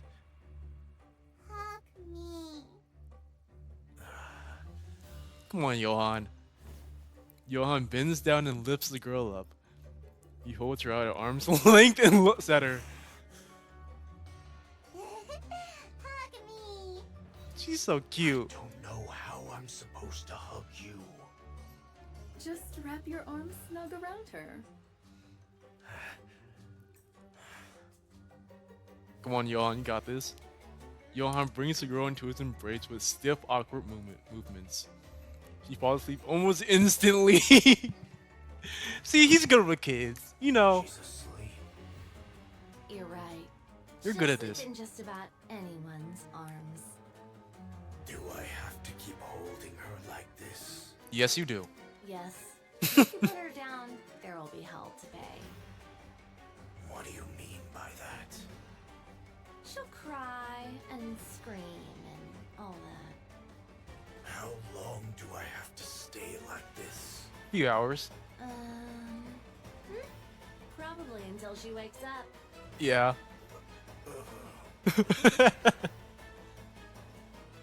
Johann looks down at the sleeping girl in his arms. The thoughts that had been tormenting him moments ago are completely gone. Focusing all his attention on holding the girl, Johann stood frozen in place. This is the first time Cecil has seen this side of Johann. She bursts out in laughing in the end. Alright, I have a clear picture of what's going on. We'll cooperate. Do I need to remind you of who we're up against? There's no need. We've met her.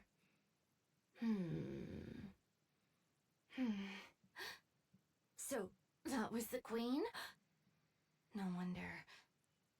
What would happen if we leave her alone? I have no idea at all.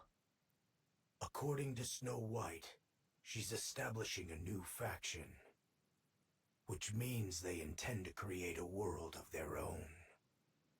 Any notion of coexistence is just a pipe dream.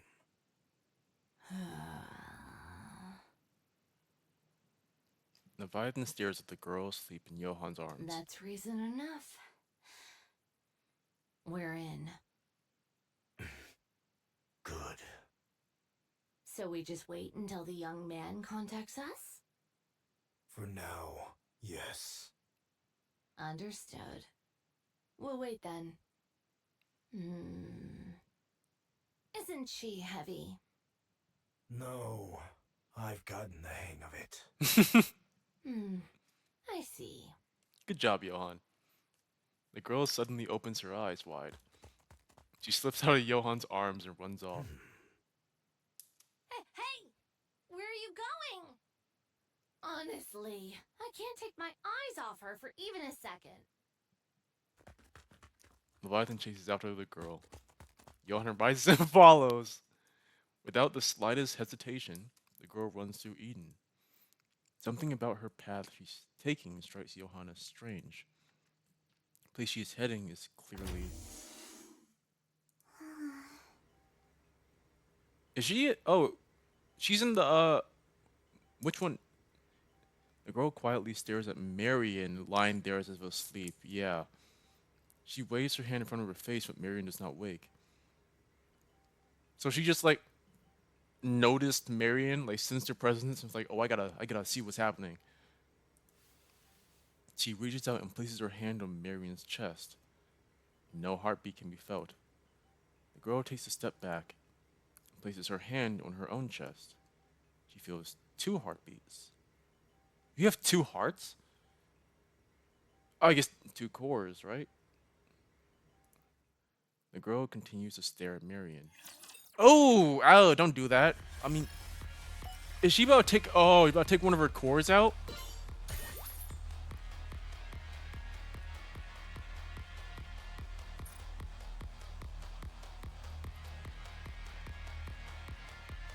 I do wonder, will that weaken her?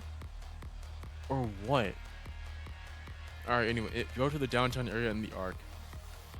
Will that weaken only one, or...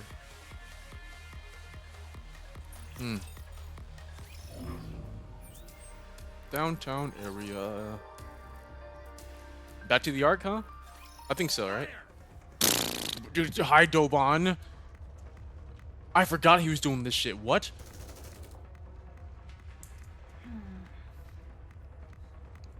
Mass-produced NIKKE's opened fire on Dorothy. Dorothy effortlessly evades the full Sade, lost in I thought. suppose this must be because of the Queen. The Art's leadership must already know that the Queen has come to the surface. Information that is highly confidential. They're attacking me on grounds I disclosed information and stirred up unrest among the public. But this is not what I had in mind. One would expect leadership would summon me for a meeting, or even an interrogation for leaking classified intel. I did it to make my case for the necessity of third surface reclamation war, but of course the leadership couldn't possibly be swayed.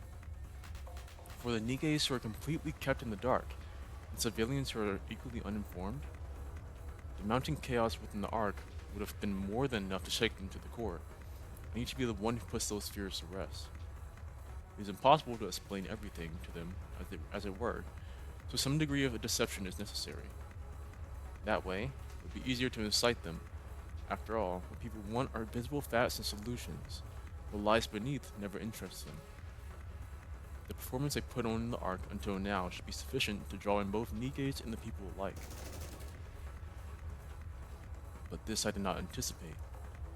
I didn't think they would attack without warning. In the middle of the city, no less. What's going on?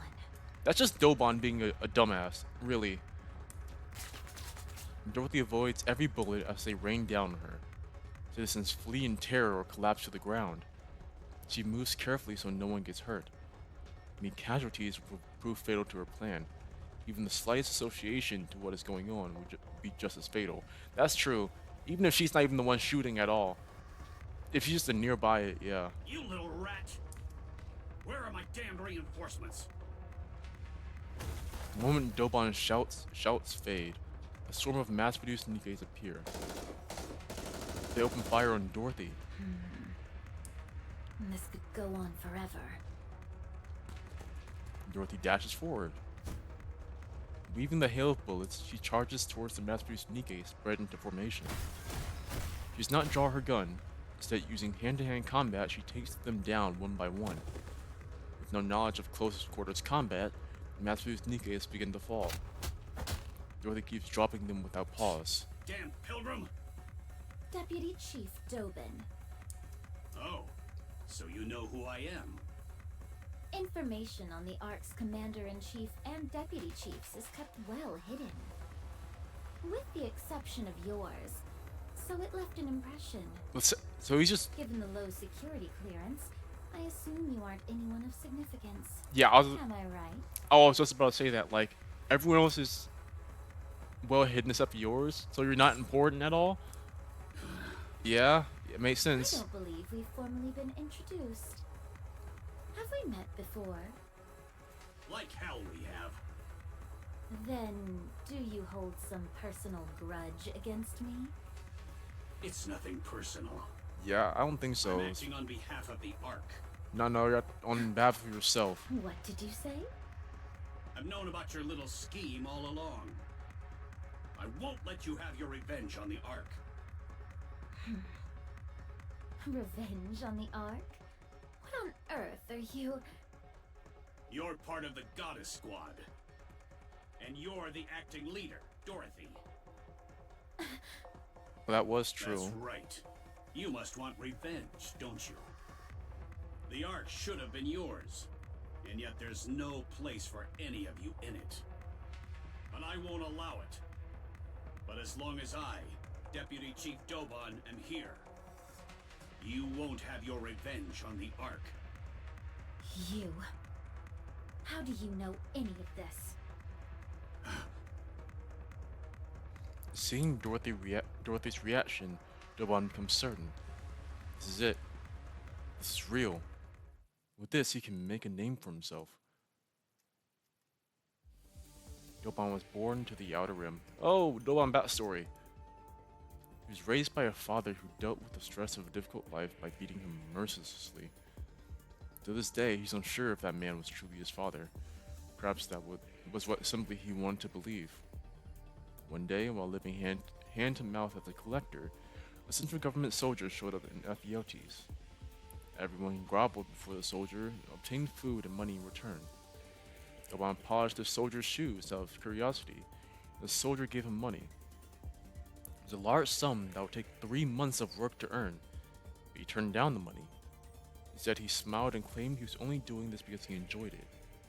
The soldier took an interest in this young boy from the Outer Rim, one who expected no compensation.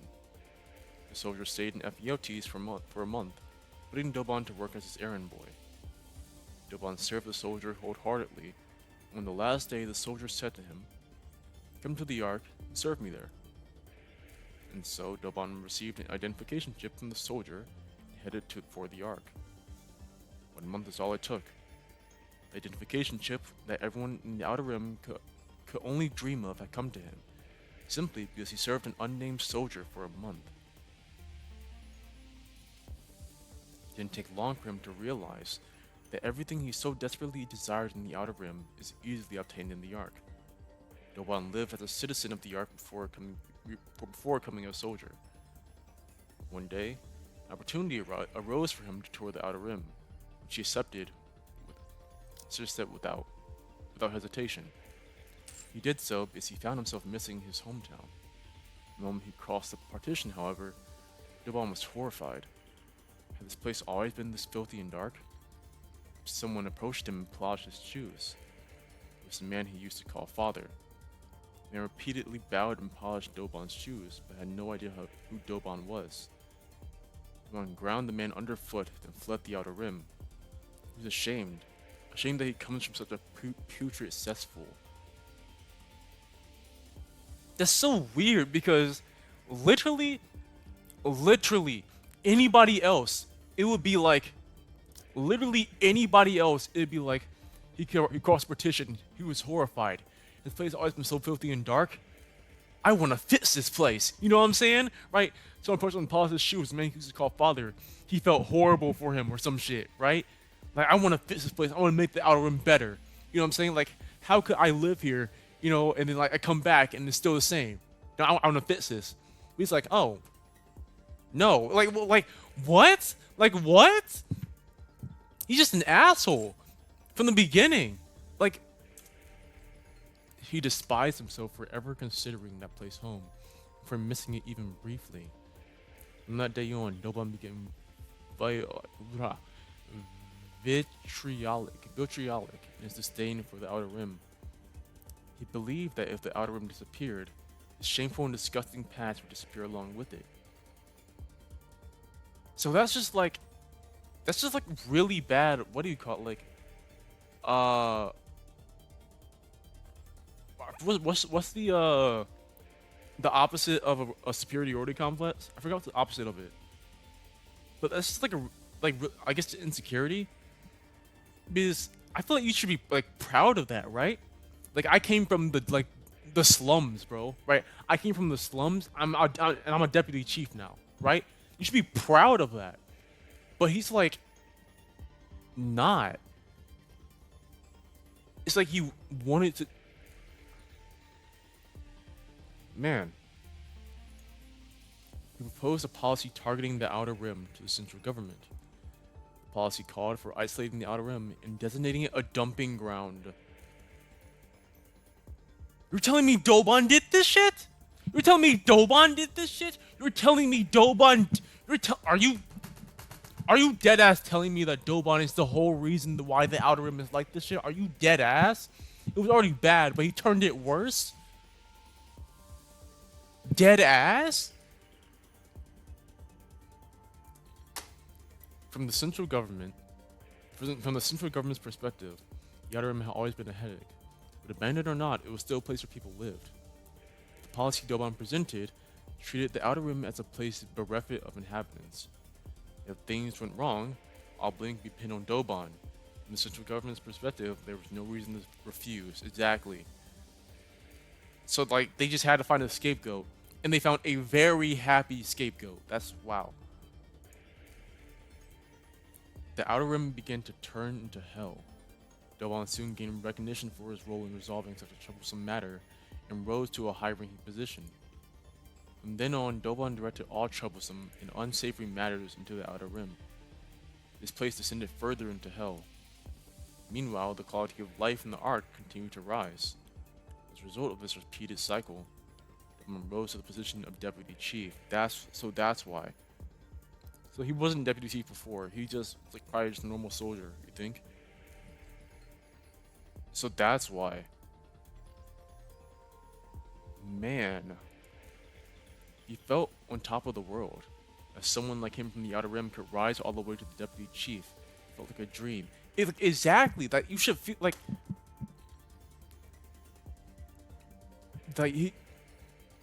Man, bro. But that was where it ended. With the Ark stabilized, there's nothing left to dump in the Outer Rim. When problems arose in the Ark, he engineered to pierce the Outer Rim's handiwork, only to be repeatedly foiled by the Underworld Queen and Exotic. So he just couldn't... He just rose to Deputy Chief over like one really bad, fucked up thing he did, and he couldn't just top it. You know, he couldn't do more. He just plateaued, yeah. He hears whispers behind his back. He's accused of selling out his own hometown from promotion, which he did, and now that he's without a scapegoat, he's powerless. Dobon begins to grow anxious. He had a dream to make the Ark of his own personal fiefdom. Let me search it up. Fiefdom. Dictionary.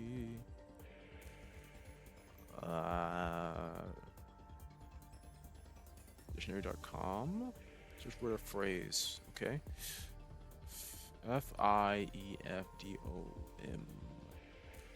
Fiefdom. Fiefdom, the estate or domain of a feudal lord, or two, informal, anything as an organization or real estate owned or controlled by one dominant person or group. Okay, so just basically his own, just basic kingdom or some shit, yeah. The thought of an Outer Rim native standing at the top of the Ark filled him with unbridled joy, but he had no way of getting there. Save for his capacity for inhumane methods, Dobon had no real talent. His standing naturally began to erode, and nobody acknowledged his worth. He was excluded from important meetings, and he was not even assigned a NIKKE to his name. He concluded that both his position as Deputy Chief and his place as a soldier and citizen of the Ark were at risk if things continued. He needed to prove himself that he was incompetent. That was when the pilgrim, Dorothy, arrived from the Ark. He found it suspicious. Timing was too conspicuous. Dobon became certain Dorothy had ulterior motives and began investigating her. When Dorothy left the Ark on an exploration mission on the Utopia, he went so far as to plant a bug on her to find out her motives. However, he learned nothing of significance, and there was no information about Dorothy anywhere in the Ark either. A NIKKE without records shouldn't exist. After exhaustive inquiries, Dobon uncovered the existence of the Forbidden Library. His position as Deputy Chief made that a possibility. Dobon set out to comb through the Forbidden Library. However, the library's doors remained closed to him. Breaking in without authorization would be a death sentence, even for a Deputy Chief. Since there was no way access to the Forbidden Library be granted to him, Dobon was left stomping his feet in frustration. After days of lurking around the Forbidden Library, he spotted a NIKKE scoping out the same area. Dobon sensed that an opportunity would present itself in some form. And sure enough, something miraculous happened. There was a blackout in the Ark. Shortly after, the NIKKE who had been loitering came sprinting out with a book in hand. Dobon shot the NIKKE in the head, stole the book from her, and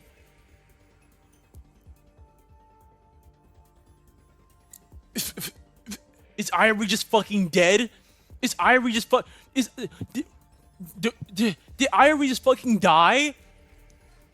No cutscene, no nothing, just dead. Son. After reading everything written in that book, Dobon let out a shout of triumph. All records from the Forbidden Library carry inherent credibility, so the contents of the book could be trusted. He became certain of Dorothy's intention.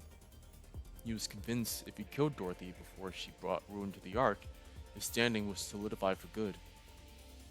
Eliminating the instigator intent on destroying the Ark right before any damage occurred. Just imagining himself as the hero who averted the crisis and saved the Ark filled him with joy. Dobon, guardian of the Ark. While he yet stood, peace would reign in the Ark forever. Answer me. How do you know any of this? Everybody in the Ark knows it. Why would you think I wouldn't know? And I know your motives too. Goddess Squad, the goddess of victory, humanity's hope. To think that you, one of those legendary NIKKEs, could have fallen this far. Pathetic. We will never hand the Ark over. I see. So you knew everything. So, what exactly do you plan to do about it? Isn't it obvious? I eliminate the outsider who is trying to throw the Ark into chaos. Just one question. Why did you abandon us? What are you talking about? You're the ones who abandoned the Ark. Not really. What did you say? The Goddess Squad demanded far too much. It's far. You wanted half of the Ark and the seat of supreme authority. Free control over military forces and unlimited access to resources. Is that? You didn't care what happened to the citizens. All you did was constantly demand things to serve your own interests. Did she say that in Overzone? You us with force. Fortunately, the Ark was strong enough to withstand your assault. I don't think you said all that in Overzone. Defeated, all of you fled the Ark with your tails tucked between your legs. Despite all that, to honor your contributions, the Ark elevated you to myth, enshrined you in monuments, and passed down your legend through the generations.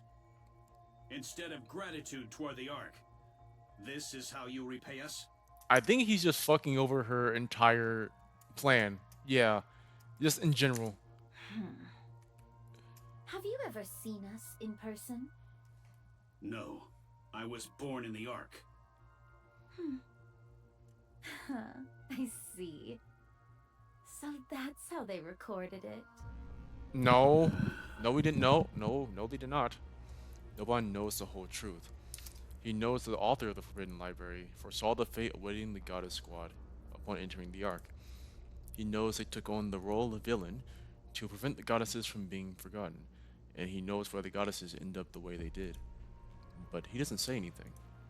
What matters now is for him, the Ark's deputy chief, to take down the outsider blinded by revenge and harm his merit and earn his merit. So he must provoke Dorothy into giving him what he wants. All units! This pilgrim has spread misinformation and incited unrest in the Ark. I want her captured alive. We must keep the Ark safe. We cannot allow an outsider to ruin everything we've built.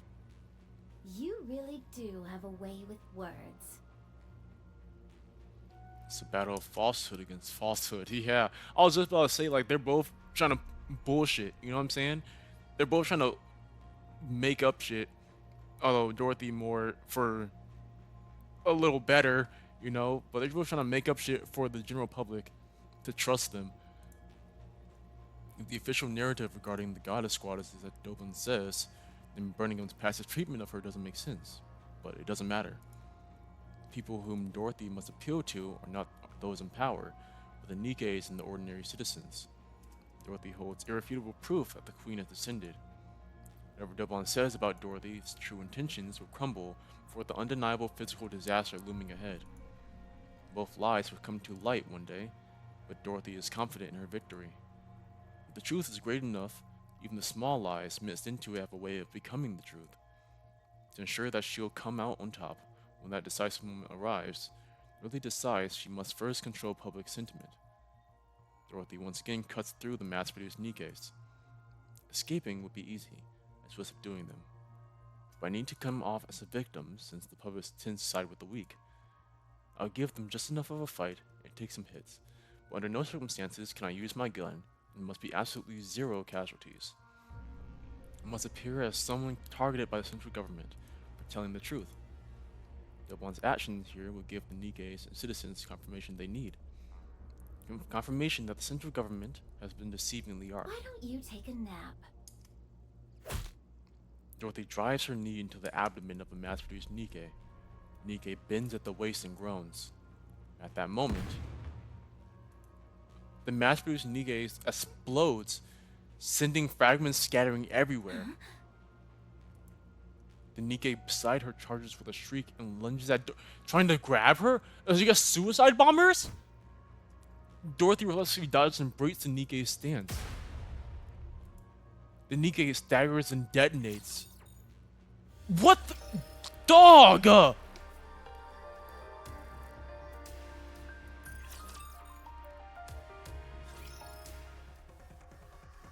Dorothy brushes a fragment of something from her face and realizes with certainty.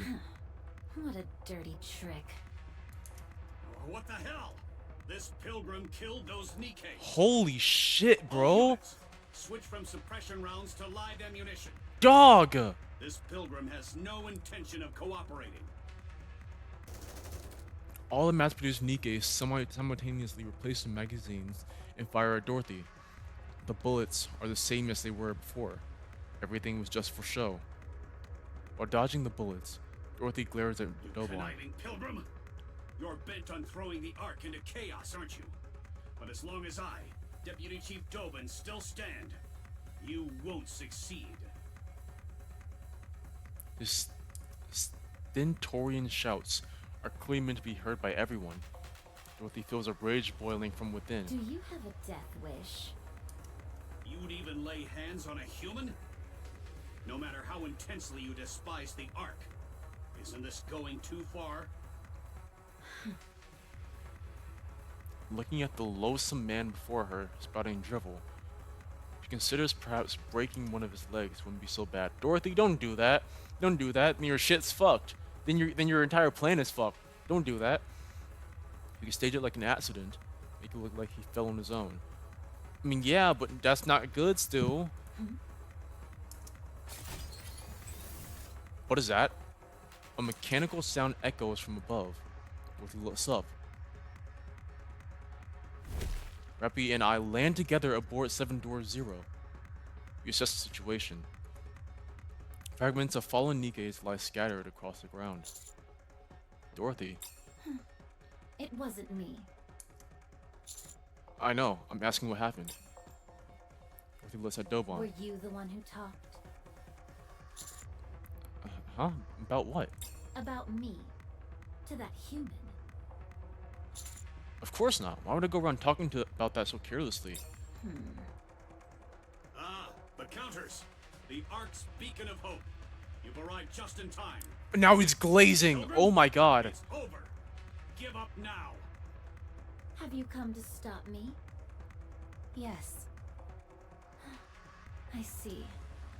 In the end, you're all the same. We're not on this guy's team, by the way, Seems like Dorothy. your patience is wearing thin.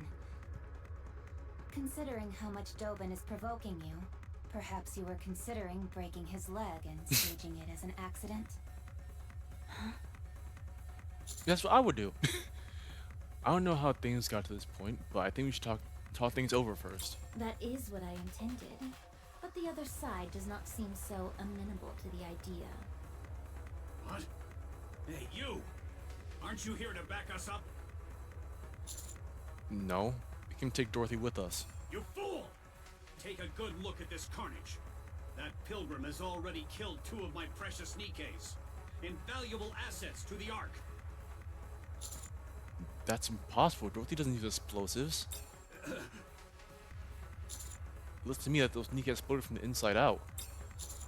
As if someone planted bombs in them beforehand. You idiot! A little success and suddenly you can't see what's right in front of you. This pilgrim is set on overturning the Ark. And you're defending her? Yeah, I'm siding with Dorothy. You traitor! You have no idea what she's really capable of. I would say I know her better than you do, Deputy Chief. Filthy traitors! A lot of you! I'll see you all court-martialed and hanged. You say I don't know her true colors? It's you who doesn't. I'll show you what kind of creature that pilgrim really is. Come out! At Dobon's gesture, the formation parts. Numerous mass-produced Nikkei step forward. There are Product 23 model Nikkei. All of them remove their visors to reveal familiar necklaces around their necks. No way. Memories from aboard the Utopia come rushing back to me. The image that held Dorothy's captivated. That held Dorothy captivated. A name surfaces. Pina. No, something is different. The mass-produced Nikkei who step forward together wear anxious expressions. They glance around nervously, their gaze wavering.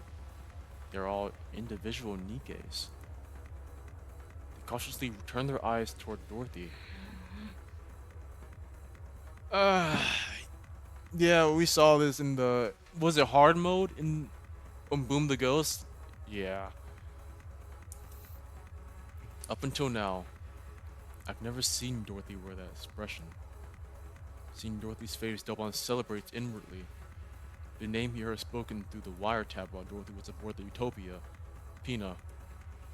The same one confirmed in the book from the Forbidden Library, Pina.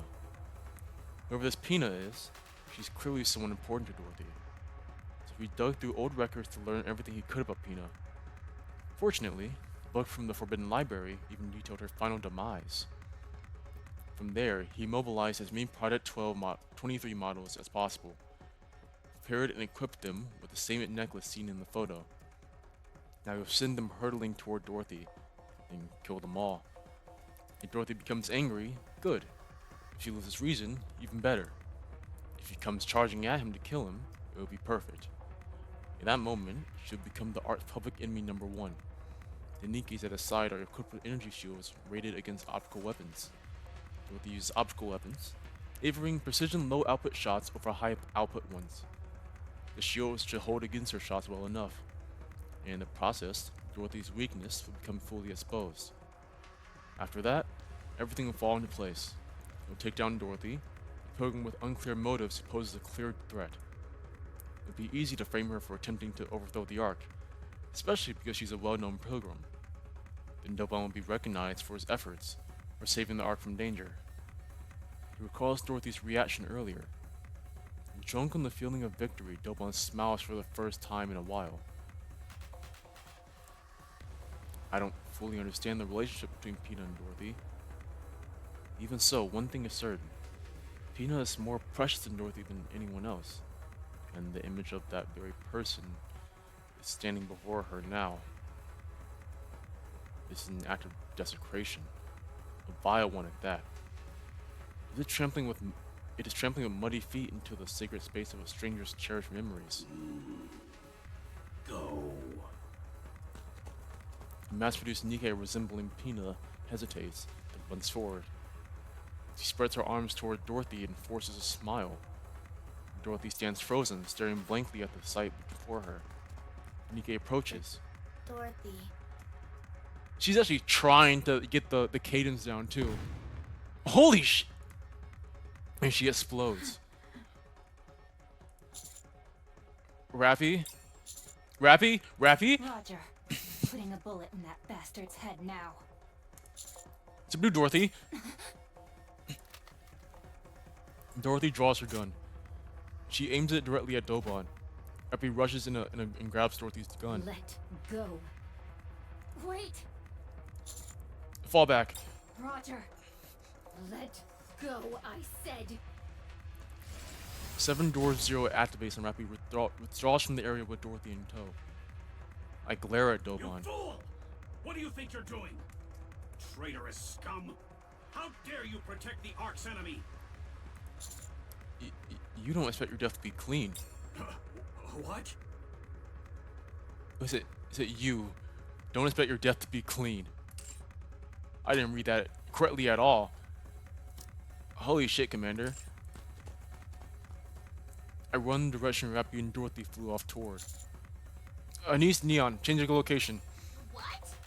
But we're almost there. Then where do we go? Head to the hospital. I'll send you that location later. Okay. See you later, Master. I cut the transmission and break into a full sprint. Go to the downtown area in the Ark. I sprint in the direction Rappy and Dorothy are headed. The only problem is I don't know the exact location either. There. Rappy tumbles across the ground. From a distance, I catch sight of Dorothy pulling away. Commander, Rappy, are you? take cover. Hey! Dorothy fires rapidly. I quickly hurl myself to the side. The optical rounds scrape across the ground. She fired a gun? She's lost her mind. Dorothy approaches rapidly in low flight. Rappy unleashes a volley at her, but she rolls clear of every shot. The same motion, Dorothy fires back with optical rounds. Wait, if I get shot, I'll die. The same goes for me. Rappy and I roll out of the way as heat grazes our bodies. Dorothy walks slowly toward us. Do you intend to keep going? I prefer not to.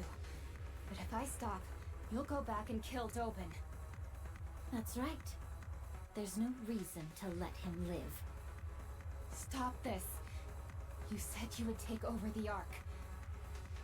If you do this, all of your plans will fall apart. Everything you have prepared till now will become meaningless. Yeah. Everything I've prepared, it has already been ruined. Nothing is left. Dorothy, why are you doing this? I have nothing left now. The place we thought was paradise refused to let us in. And the new paradise we built cast us out. That's right. I have given up all hope. Because there's nothing else I can do. After inciting the humans and Nikkes of the Ark to leave with me, I wanted to create another paradise. That trivial thing. That was the only form of revenge I had left. That was the only thing left I could take from the Ark. I've tried to endure all this time because it was all I had left. But what I can't endure is that. Dorothy, come with us. Let's defeat the Queen together. You're asking me to join forces with the Ark? You heard what happened from Snow White herself. What was done to me, to us. I'll never forgive the Ark for that. I'll convince them. I'll make sure you're compensated for everything you suffered. You know that would never happen. Dorothy levels her gun at me. You idiot! Anise is here! Hi guys. Neon has arrived! It's not a good time, but Anise and Neon jump down from a building and land loudly behind Dorothy. Dorothy hurriedly turns and pulls the trigger. Anise's hand blocks the optical round aimed at Neon's head. Whoa! Oh, Did you just... I just... Dorothy steps back. You trying to kill her? No, I wasn't. I'm sorry. Dorothy! Hey! Are you okay? Are you okay?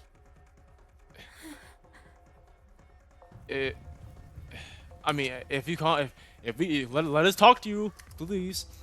Numerous footsteps send tremors through the ground. Countless NIKKEs are advancing toward us. At the forefront are Product 23 models. Well done, Counters. Hold her right there. Stop! Don't take another step, and don't even think about giving me any orders. You son of a... Counters, you protect Dorothy. Roger. Got it! Firepower! Firepower! We face off against Dobon's force with Dorothy standing behind us.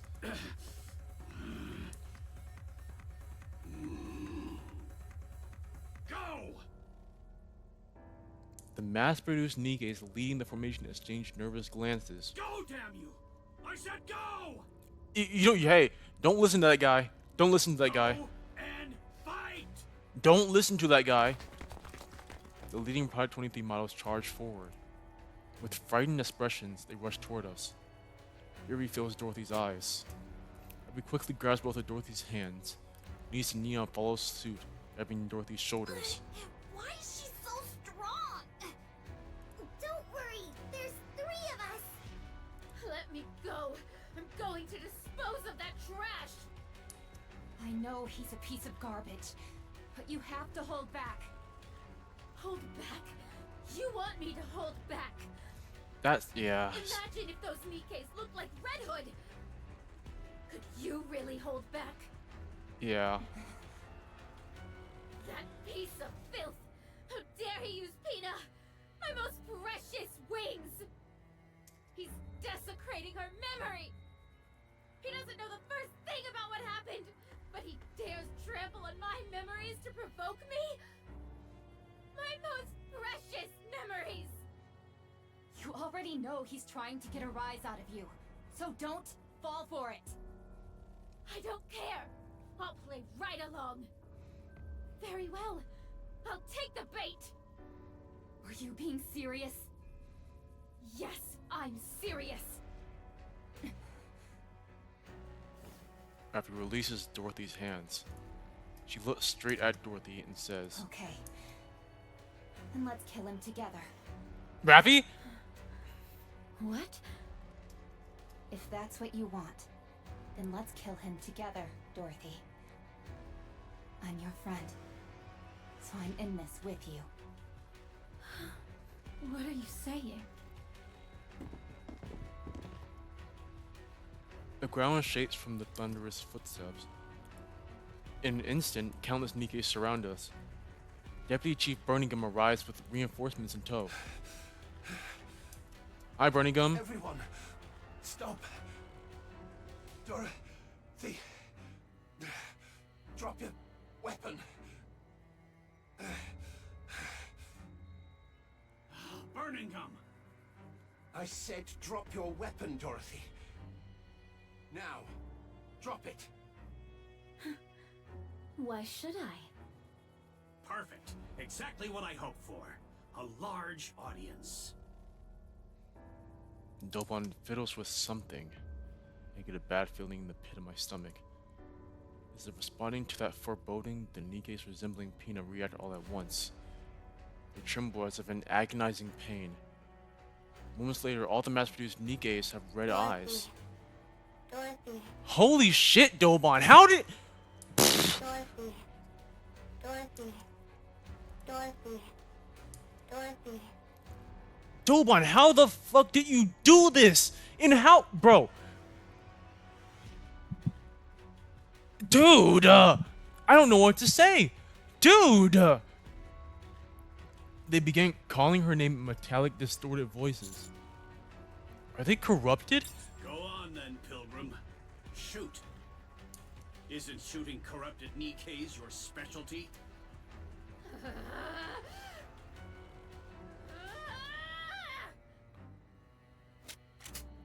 Dorothy shakes everyone off and raises her gun.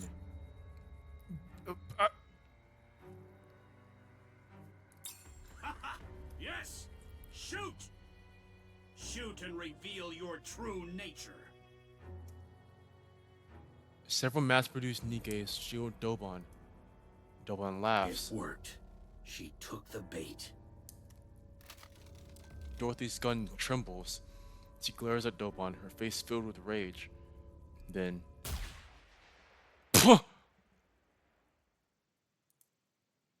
a hole opens in Dobon's head.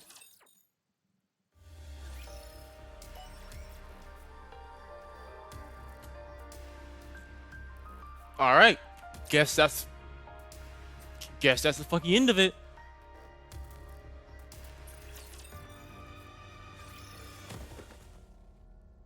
Dobon collapses to the ground.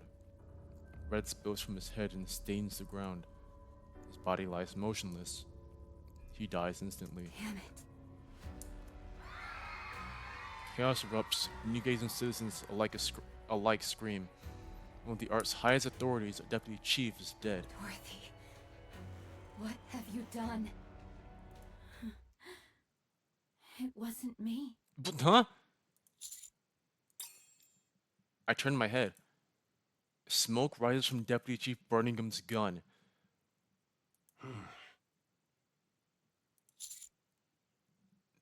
Deputy Chief? Enoch. The verdict. I will deliver my judgment. The mobilization of private forces within the Ark without majority consent of Ark leadership. The use of live ammunition within the Ark without majority consent of Ark leadership. The use of explosives within the Ark without majority consent of Ark leadership. The meaningless sacrifice of Nikke's in the process. Furthermore, the misuse of classified research data pertaining to corruption without majority consent of Ark leadership. All of the above actions resulted in considerable disorder within the Ark. I hereby deliver judgment on Deputy Chief Burningham, who carried out summary execution on Deputy Chief Dobin, the party responsible for the aforementioned offenses. On the basis that Deputy Chief Dobin's actions could have further destabilized the Ark's already turbulent situation. On the basis of the potential threat posed to the Ark by unnecessarily provoking the Pilgrim, Dorothy, an unidentified entity. Furthermore, on the basis that Deputy Chief Dobin held no meaningful influence over the Ark's current operations. I hereby rule Deputy Chief Burningham's summary execution of Dobin a justified act. Good lord. Please note that this ruling factored in the special circumstances of the situation being treated as wartime.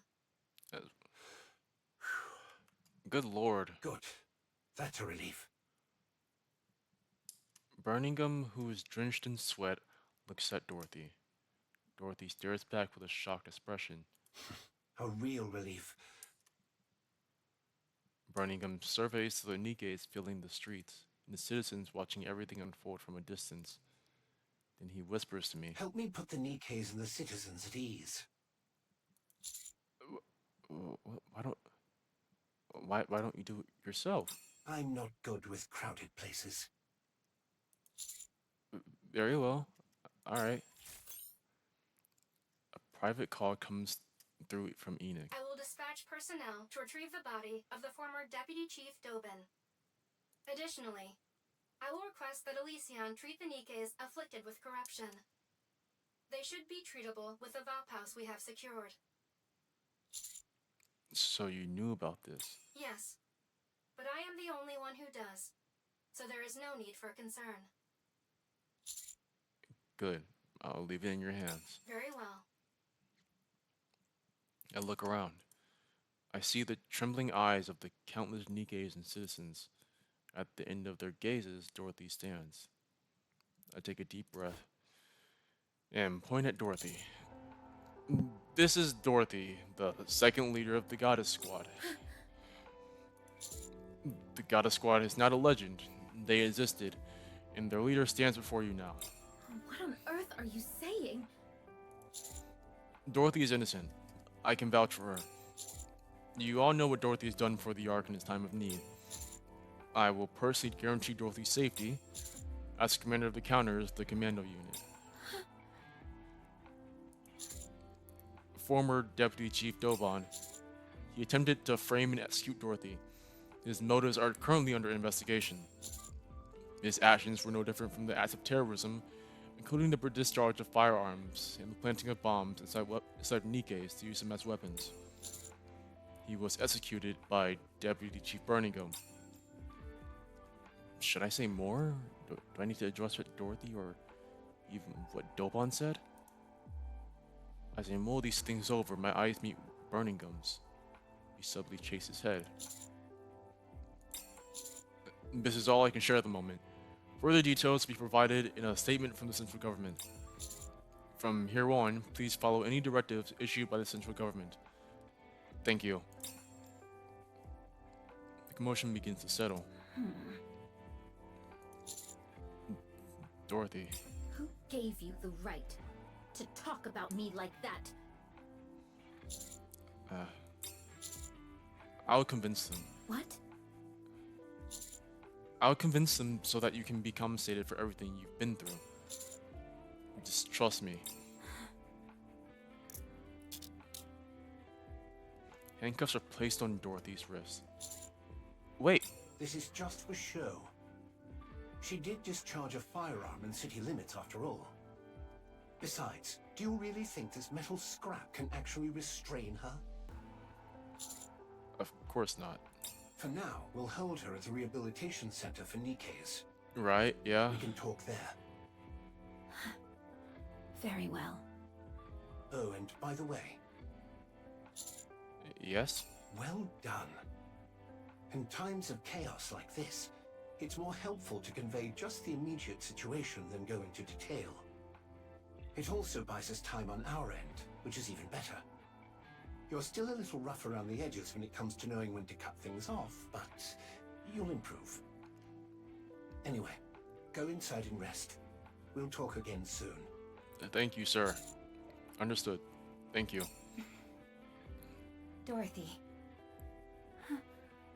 Yes? Behave yourself. And don't cause any trouble at the rehabilitation center. I'll hook you up with some outside food. Any magazines you want, just say the word. You three are absurd. Okay, hey, Rappy, we need to talk real quick. What was that about you wanting to, what was that about you going to help kill Dorothy kill Doban? What was that about? Can we have a dial-up? Were you bluffing or were you dead ass? I gotta know. That kind of scared me a little bit. It's a new song. I think this is. Okay. Dorothy and Birmingham stare at each other. After more than 10 minutes, Dorothy begins to grow restless. Just as she is about to speak, Birmingham opens his mouth. You were too hasty. inciting Nikke's and citizens to rise up toward a third surface reclamation war. Did you really think that would work? This is a new song. Yeah, I think so. All of you were dragging your feet. It was frustrating. So the Queen really has descended? Yep. Yes, she has. Then the destruction of Eden must be true as well. Mm-hmm. And you really are Dorothy of the Goddess Squad? Yes. Right. I've known that all along. What? I knew you were Dorothy of the Goddesses from the moment we first met. I knew those in the Ark regarded us as legends, but I didn't expect a deputy chief of all people to buy into it. When we first met, you asked me something. You mentioned someone's name and asked if I knew it. Oh? Oswald. He's my grandfather, although not by blood. Dorothy springs to her feet. At least she gets to know this time, right? You. Please sit. Causing a scene won't help anything. You gotta hear him I'll out. explain. You have to hear him out. That would be wise. Dorothy sits back down. I doubted you. I wasn't convinced that you were truly Dorothy from the Goddess Squad. I saw through your true intentions of either destroying or taking over the Ark early on. But I couldn't bring myself to dispose of you. According to my grandfather's records, you were the most radiant goddess of victory of all. My grandfather Oswald. He allowed himself to be disgraced in order to protect you all. What are you talking about? After Operation Ark Guardian ended, the Ark deliberated over what to do with the Goddess Squad. They were certain you would wield influence far beyond the central government. So on the day you returned to the Ark, they mobilized every method they could to bring you goddesses down and to drag you from your pedestal. No one adored the Goddess Squad more than my grandfather. He held a high enough position to oversee the entirety of Operation Ark Guardian. Yep. So he abandoned the Goddess Squad. Because it was obvious to anyone that they would be destroyed if they returned to the Ark. You honestly expect me to believe that? Yeah, it's hard to believe, but yeah. There's no evidence of it. Right. But back then, the central government was filled with the likes of Dobin. If you're going to lie, you should at least get your story straight. He's not What lying. you're saying contradicts Dobin's account considerably. Dobin was lying. Do you really expect me to believe you on your word alone? There's nothing more I can say. Dobin lied to provoke you. That's all there is to it. I wonder if there's anything in the Forbidden Library that has like direct proof, you know what I'm saying? Then how did he know how Peanut died? My grandfather apparently listened to every conversation in that temporary camp. He recorded it all in a book. Yep. He heard everything? Yes. It seems he originally intended to wait longer, since moving too hastily could have exposed him. But after what happened to you, he moved up the schedule. Because he feared the goddesses would crumble. Why didn't anyone say anything? If what you're saying is true, why did he abandon us instead of telling the truth?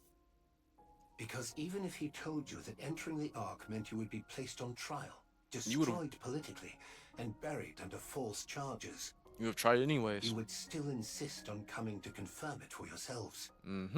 That was how deep your trust in the Ark ran, after all. If he'd told you that there was a problem in the Ark, and that he'd contact you later, you would never have left the Ark's entrance. Because your concern for the Ark ran that deep. From my grandfather's perspective, he needed a lie that was convincingly realistic. A lie that would keep you away from the Ark. Even if it bred hatred, rage, or a thirst for revenge. Even if it meant you would one day return to exact that revenge. He wanted to make sure you never wished to set eyes on the Ark again. Then why didn't he call us back afterward? The Ark had long been dominated by VTC, and VTC would never have tolerated your existence. Yeah. There was nothing he could do, since they were too powerful. So my grandfather filed a false report saying the Goddess Squad had deserted. Later, after VTC was destroyed, the situation improved. But too much time had passed at that point. Yeah, you guys were like, there was no way to find any of you. Yeah, you guys were all scattered That means you at this knew point. what we went through. You knew my true identity when I came to the Ark, so that means you knew of my objectives too. Then why did you stay silent? Did you want to humiliate me? As I said before, I doubted you. It was far too obvious that you would come to the Ark for revenge after being abandoned like that. So I kept watch this whole time. That's all he does, to really. determine whether you were the Dorothy of the past, or the Dorothy of the present, blinded by revenge. That's all Birmingham does. He just watches. I mean, that's how he's so good. He's so good. And I came to a conclusion. Your grandfather would have been heartbroken to see what became of the Dorothy he once knew. But you know what? The only reason I'm this way is because of you. I'm sorry. Dorothy freezes. What did you say? Ah, man. I can't speak for the entire Ark, but I apologize. I didn't come here for an apology. Now she feels bad. Dorothy, what do you want from the Ark? The Ark. I want to seize it and get my revenge. Yeah. No. You cannot. As I said, I reached a conclusion after observing you. And my conclusion is this. You won't act against the Ark. I could reduce the Ark to ruins right now if I wanted to. Perhaps. But you won't. You had the power, the ability, the charisma, and yet you didn't. You deliberately took the long way around. You saved the Ark from the brink of ruin multiple times. You were happy when NIKKE's and people thanked you. As you said, you could have had your revenge at any moment you wanted, but you didn't act on it. Watching you fail to fire a single shot at Doban was what convinced me. You can't do it, because you are a goddess. The goddess of victory. That's why you cannot do harm to the Ark. It's pitiful in a way. You dreamed of revenge for such a long time, yet you soften immediately at the slightest recognition and respect. It's regrettable. And yet you cannot help but love NIKKE's, humans, and humanity itself. It's truly sad that you're destined only to be used by others, despite having the wherewithal to take revenge, yet unable to go through with it. Golly, How Birmingham. foolish of you. Why, who are you to talk to me like that? And that's precisely why you're still the goddess of victory. I can't leave you like this. Tell me clearly, are you an enemy or an ally? If you are our enemy, we will strike you down. But if you are still our goddess of victory, the Ark will help you. Without fail. We will help you become the goddess of victory once again. Humanity's hope. A true goddess. Please, stop. Don't say any more. Because Dorothy feels like she might start to hope again. Birmingham places an old book on the table titled Dorothy. This is a handwritten record about you that my grandfather left behind. Read it. You deserve that much. By the way, is Irie alive? I don't know if she is, so... Birmingham rises from his seat, then turns and walks out. He looks back at Dorothy, staring blankly at the book on the table. Birmingham looks at Dorothy, then straightens. Dorothy lifts her head and looks back at Birmingham. There was something I always wanted to say to you if I ever met you. Oh!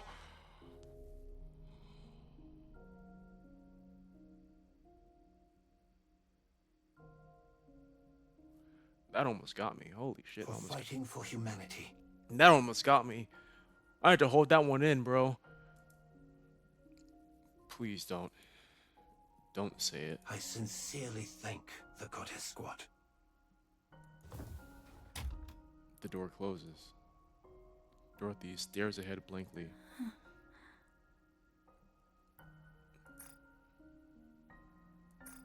No. How could I have been so foolish? Man. So easily.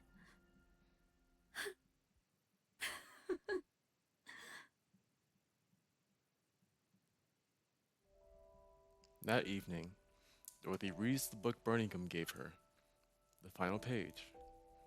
It's filled with nothing but words of guilt towards the goddesses, which Dorothy stares at blankly through the entire night.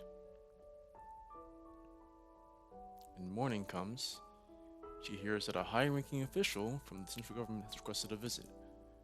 She doesn't want to go because it's certain to be an uncomfortable meeting. Even so, she gets to her feet. Dorothy sits in a chair in the visitation room. Her visitor is yet to arrive, but Dorothy is relieved when she still wrestles with her feelings. A short while later, she hears the door opening behind her. Please be Anderson. Please be Anderson. Please be Anderson. I think it's the only high-ranking official we... Oh.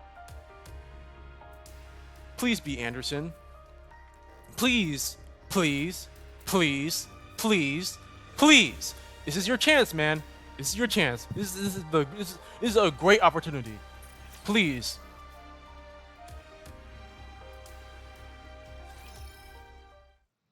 She does not turn around. She hears the door close and the footsteps draw nearer. Dorothy lowers her head and closes her eyes. A silent signal she doesn't want to be spoken to. Then a familiar scent reaches her. The scent of marigold. She hears a teacup being placed in front of her.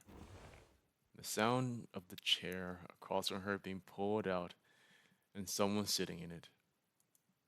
A brief silence ensues, and the sound of tea being sipped from across the table is heard. Dorothy opens her eyes. She looks at the golden liquid swirling in the teacup. After letting out a short sigh, Dorothy reaches for the cup. Just as she is about to grasp the handle, a voice speaks from across the table. Nothing beats a good cup of tea. Oh.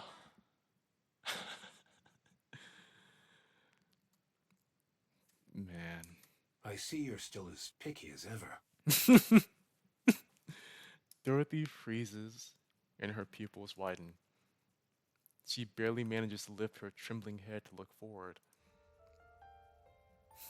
Anderson looks at Dorothy with a gentle smile. Miss Dorothy. Commander. Thank goodness. I was worried you might not recognize me now that I'm older. How? Dorothy's thoughts come to a halt. How many times in the past has she been manipulated by ghosts from her past? First Lilyweiss, then Pina. Weariness fills Dorothy's eyes. Who are you? Anderson silently looks at Dorothy. Dorothy silently looks back at Anderson. After staring at one another for a long time, Dorothy becomes certain. He is not an illusion, nor a monster wearing another's skin. He's the same person she once knew, bearing the marks of time on his face. The same person who shared her most radiant days. Tears fall from Dorothy's eyes. You're alive. Ta-da! I'm still alive and kicking. I'm sorry I couldn't come see you sooner. But you've got to admit, reuniting in a prison visitation room is quite dramatic. He's so back. The things you get to see when you live long enough. To think that such a noble lady would end up in a cell. The others would get a real kick out of this. He can he's just like the commander, man. He can only be himself around his squad. He can only truly be himself around his squad. You haven't changed at all. There's a bit more intensity in your eyes, but you're exactly the same. Maybe I should have become a NIKKE too. I'm the only one aging here. It's ridiculous. Do you have some kind of skincare routine? Care to share it with me? Please, be quiet. Can't you see? I'm crying right now. Stop crying or you'll get me started too. The older I get, the easier the tears come. It's becoming quite the problem. I've been taking all sorts of things for my health, but nothing's quite what it used to be. Please, just keep it down. Honestly, I told you not to cry. Only the sound of Dorothy's sobs echoes through the visitation room. Dorothy brings the tea to her lips. Not bad at all. The leaves are good, and it's well brewed. Look at you, pretending to be elegant when you were just bawling your eyes out 2 seconds ago.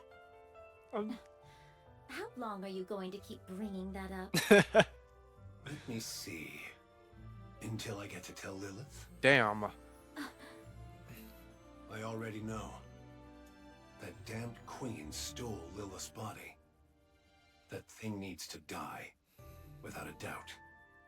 But what are you doing here right now? You must have already heard everything. Yes, that's why I'm asking. You could be out there right now trying to tear the queen's head off. So what are you doing, sitting here? On a journey of self-discovery, are you? I could say the same thing about you, Commander. You were alive this whole time. What were you doing? He was trying. Despite me already being in the Ark, why did you wait until now to... Calm down. I'll explain everything. It's been a while since I talked about the old days. My heart's racing. Quit kidding around. First of all, during Operation Ark Guardian, I was on the brink of death when Lilith forcibly sent me into the Ark. Yeah. I've always felt terrible about leaving without saying goodbye. I'm sorry. I arrived at the Ark and I received treatment, somehow managing to cling on to life. By the time I woke up, decades had passed. Those VTC bastards had forcibly induced me into a coma for all those years. Good grief. I'm sure that technology was never designed to be used as such. You were in a coma, son? I thought he was just like trapped. He said house arrest, didn't he? Was he lying? Did he just... So, VTC did that to keep you in check. Yes. You heard that from Burning Gum? No, I read it in the book. Ah, that book. It's quite well written, though it skims through my exploits a bit too much for my liking. But it was a fine book. Anyway, after sleeping like the dead for all those years, it was thanks to a man named Arthur that I finally woke up. Yeah, that's Oswald's son. Well, yeah. Are we getting Arthur lore or some shit? When I came to, my body was a wreck, and you were all, bizarrely, being called pilgrims. I did some digging and used every connection I had to investigate why things ended up like this. I eventually found the culprit. It was VTC, a painfully obvious conclusion. Yeah? After getting myself back in shape, I heard there was an event where key figures would gather. So I went and paid them a little visit. You killed them all. Yeah. Yes, I did. I let the leader escape, though. My achievement was recognized. Even though it's an achievement for eliminating political enemies. I even rose to the position of deputy chief.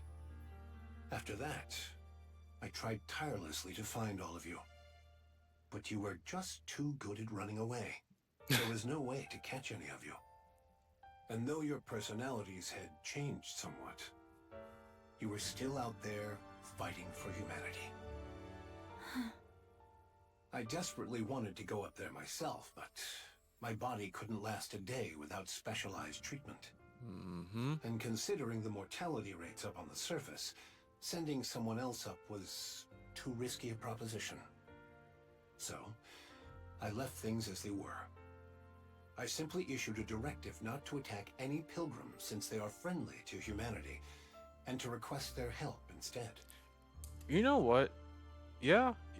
I don't know how I didn't come to the conclusion that Anderson did that, but yeah, that makes sense. I don't know how I just skipped over that, but yeah. Still, you could have tried at least once. How could I possibly face any of you? I fled to the Ark at the end of Operation Ark Guardian, and left you stranded for decades. The fact that I was sent here against my will doesn't change that fact.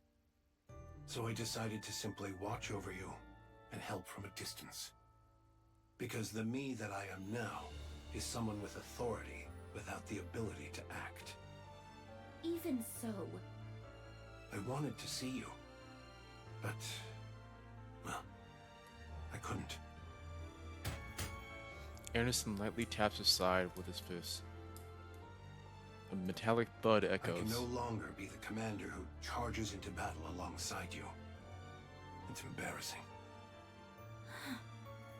You know what I just thought of like a few days ago? Was that I think Anderson still thinks Snow White looks like the small White. You know what I mean? I think he still thinks Snow White is that little girl, bro. Which is crazy. Because he didn't see her.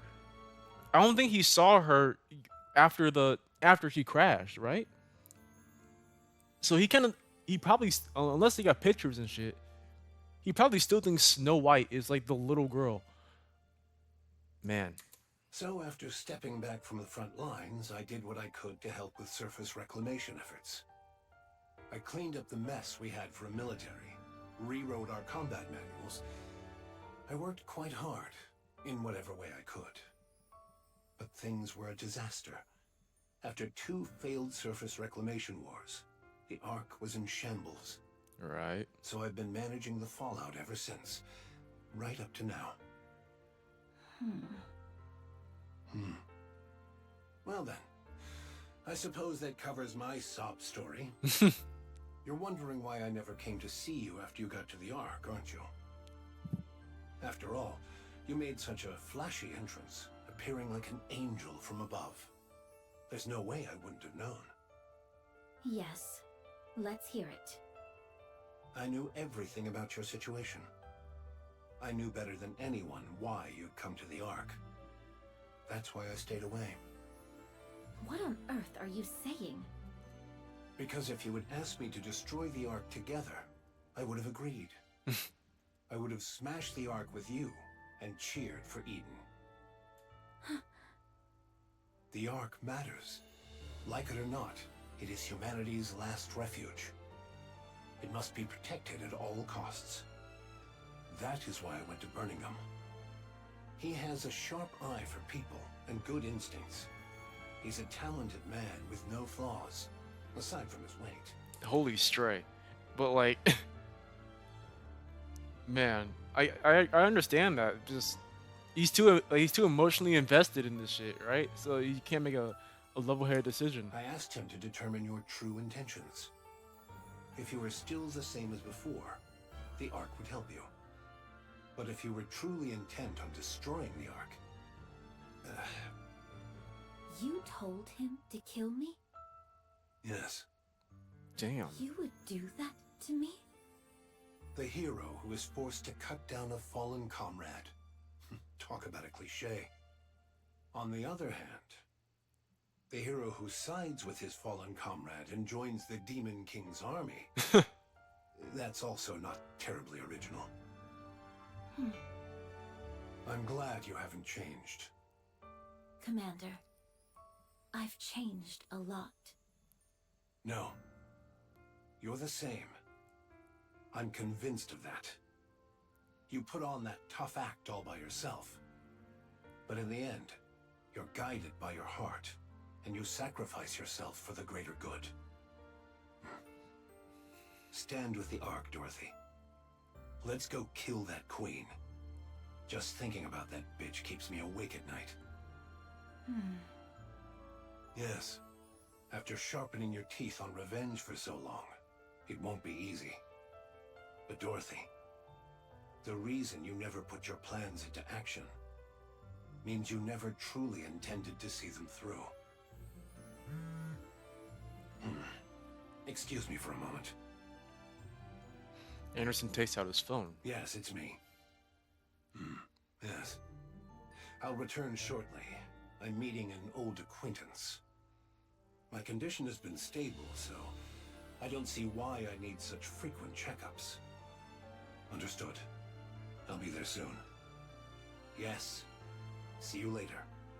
Who's that? Your way of speaking has changed a lot. I'm a deputy chief, after all. I have to act a little dignified. Yeah, you have to But be I'm the same mature. man I was before. We can tell. My body may be broken down and aging, but my heart is unchanged. What about you? I have to go, but I'll be back. Listen to the guard and don't try to escape. Commander, despite all that's happened, I'm glad I could see you again. See? I told you I tear up easily now that I'm getting older. Oh, try these! They're apparently mint chocolate seafood chips! Okay, we're back. Yuck! What unholy abomination is that? Sounds like a gourmet haute cuisine snack. Let Dorothy be the judge. She has discerning taste. Discerning. I'm not eating that. Wow, this fire almond is really good. It's salty, spicy, and just his the spot. It's good. I think it tanked because of its name. Change that, and it would be a hit. What is? Ah, we're so back. We're so back. What is it called? Why did you buy so many dumplings? The shop's grill was fired up to the max. With firepower like that, it can't taste all that bad. We're so back. Dorothy, want to give it a sniff? It's got this great smokiness. No, thank you. And what about this? It's called flour bread. There's Flour red bean paste inside. Why would a flour bread have red bean paste in it? Yeah. Beats me. Maybe because it's shaped like a flower. Okay. Now that you mention it, there's a lot of different breads like that. Fish-shaped bread, for example. Oh, I read in a book that they used to put real fish in fish bread. Yeah? What kind of weird books are you even reading? By the way, Dorothy, why are you eating? We brought all of this for you. You say that, but all of you seem to be doing the eating. Because you're refusing everything even if we spoon-feed you. Yeah. You haven't spoon-fed me anything yet. Fine. Then open wide and say ah. Ugh. See? Even if we spoon-feed you, you won't eat. Well, now she's right. Feed me instead. There. Why did you stick your fingers in? Since you are done eating, could you leave now? We haven't even started. 30 minutes later. That was delicious. Shall we get going then? Yeah. Let's grab some coffee on the way. I feel like I'm gonna burst. Oh, Dorothy. Try to eat the creme brulee today, otherwise it'll spoil. Are you really leaving? Yeah, we finished eating after all. Did you not come because you had something to say? The truth is, We're here because Anise wanted to see you in a prison uniform. Hey! You said you wanted to see it too! But how are your clothes so clean after all this time in here? Do you sleep standing up? All right. Please leave. Do you have any letters you want delivered? People in prison tend to write a lot of letters to the outside. All right! Rappy is an ex-convict. She knows all about this stuff. If there's anything you don't know, ask her. No, she is an I ex-con made though. a brief mistake during my turbulent youth. Turbulent. Then if you and Dorothy ended up in the same squad, does that make it a criminal squad? Isn't that the story with everyone in real kindness? Oh, it's Please get out. real kindness mentioned in main story. Man, I think I finished all that, right? We still got more? Wow.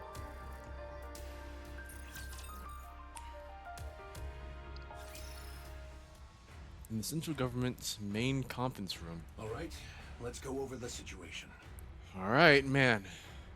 The most pressing issue is the Ark's power source. Mhm. It's only operating at 20% of its former output, and that number continues to decrease. Second is the matter of Dorothy's sentencing. The incident was severe enough to cause casualties. On top of that, it really rattled the public. Speaking of, we've got an open deputy chief position now. Uh-oh. Anyone have any candidates in mind? Uh-oh, no. No, no, no, you don't, Birmingham. No, don't you dare. I do. It's still a little early to say, though. I don't Very well. want to. And third, a gunfight in the middle of the city following the incident with Sixo. All sorts of rumors are spreading. Public confidence has taken a serious hit. We need to gradually resolve this, but we're out of ideas at the moment. The Ark's power source is the most critical issue. Right. The Ark's infrastructure will gradually become paralyzed. No viable alternative has been identified as of yet. Ugh. Can't we just go to the surface and bring back a truckload of supplies? No. Supplies near the Ark have been completely depleted. Yeah. We need to venture much farther. And then And we the don't risk and time required increase sharply the farther we go. Yeah, and then we don't even have like a bunch of wait, well, how much is what is this? Generation 3 Raptor cores don't even work. That won't even be enough, you know what I'm saying? Also, it's not just a matter of supplies. Even if supplies come in, we lack the power to process them. That too. Le public sentiment, c'est much more sérieux. Mysterious groups are forming in large numbers. Uh-oh. We do not know when or where or what kind of problem will arise. Conference chamber falls silent.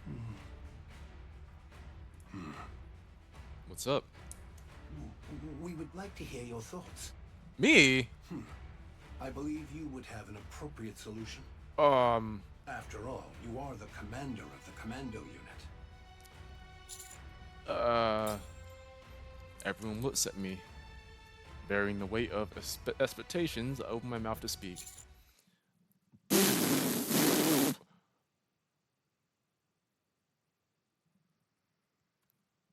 I didn't expect that. Out of everything he could have said, I did not expect that. I propose the Third Surface Reclamation War. Silence falls over the chambers once more. I press on. The Ark's power source is effectively beyond saving, which means we will have no choice but to abandon the Ark. The surface has more natural resources in abundance, such as sunlight and water. In contrast, the Ark consumes vast amounts of energy just to sustain light and water sources. Yes, our infrastructure will falter at first, but we can't just sit back and wait for death. Everyone in the conference room listens quietly. I propose a Third Surface Reclamation War with Dorothy leading the charge. We've legitimized everything Dorothy said. We announced that all of this happened because the Queen descended to the surface. We attribute the string of incidents that occurred in the Ark to the Queen. Since the government kept all the secret to prepare for the Third Surface Reclamation War, but in the wake of Dorothy's revelation, decided to go public to prevent anything worse. Since we cannot let Dorothy's word turns out to be a lie, he placed Dorothy at the vanguard. Additionally, I demand the restoration of her reputation and that of the entire Goddess Squad. That last request seems rather personal. I won't deny it. Do you think Dorothy will go along with this? Of course. The Third Surface Reclamation War? Are you out of your mind? The Raptors are infinite. How long are we going to bang our heads against this wall? Not anymore. The Raptors are no longer infinite. Yeah. What? But they are getting built now, so... It's been confirmed. The Raptors are now finite in number. Enoch verified it. What are you saying? Ugh.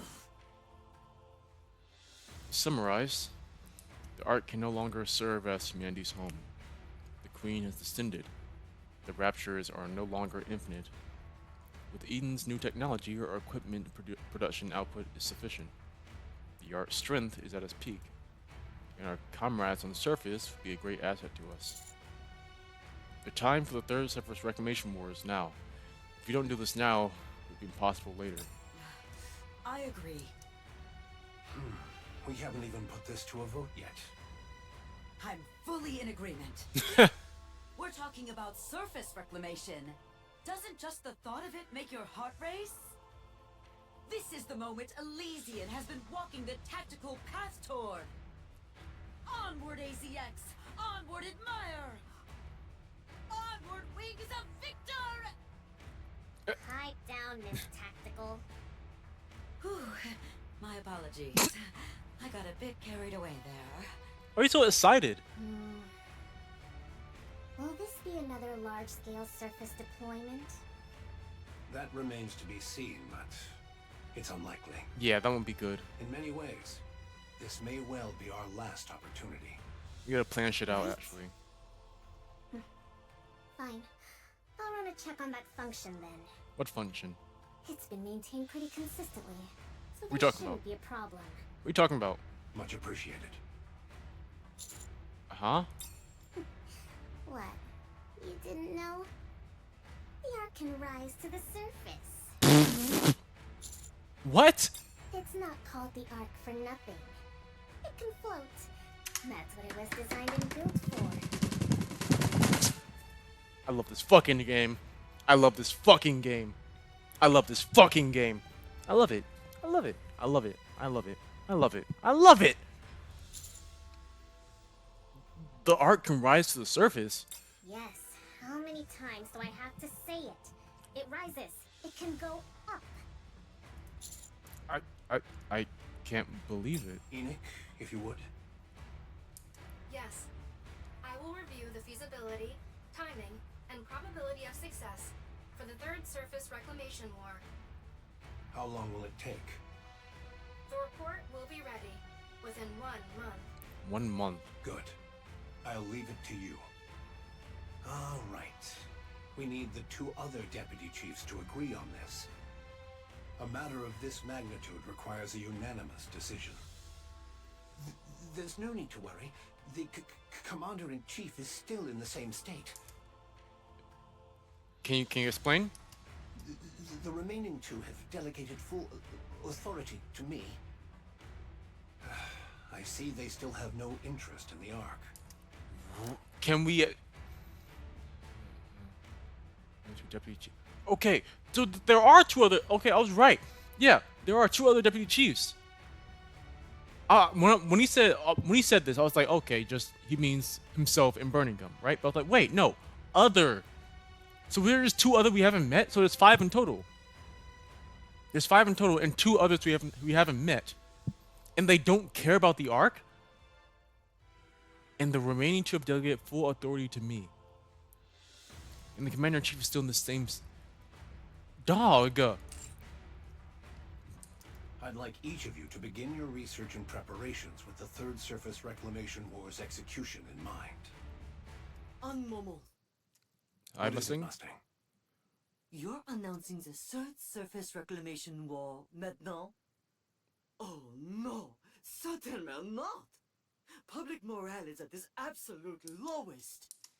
Okay. To declare war in the middle of this would be catastrophic. So you think we should I wait? would not be surprised if une revolt occurs. But we have no proper alternative. Our only choice is to push forward. C'est moi! I have the ideal solution!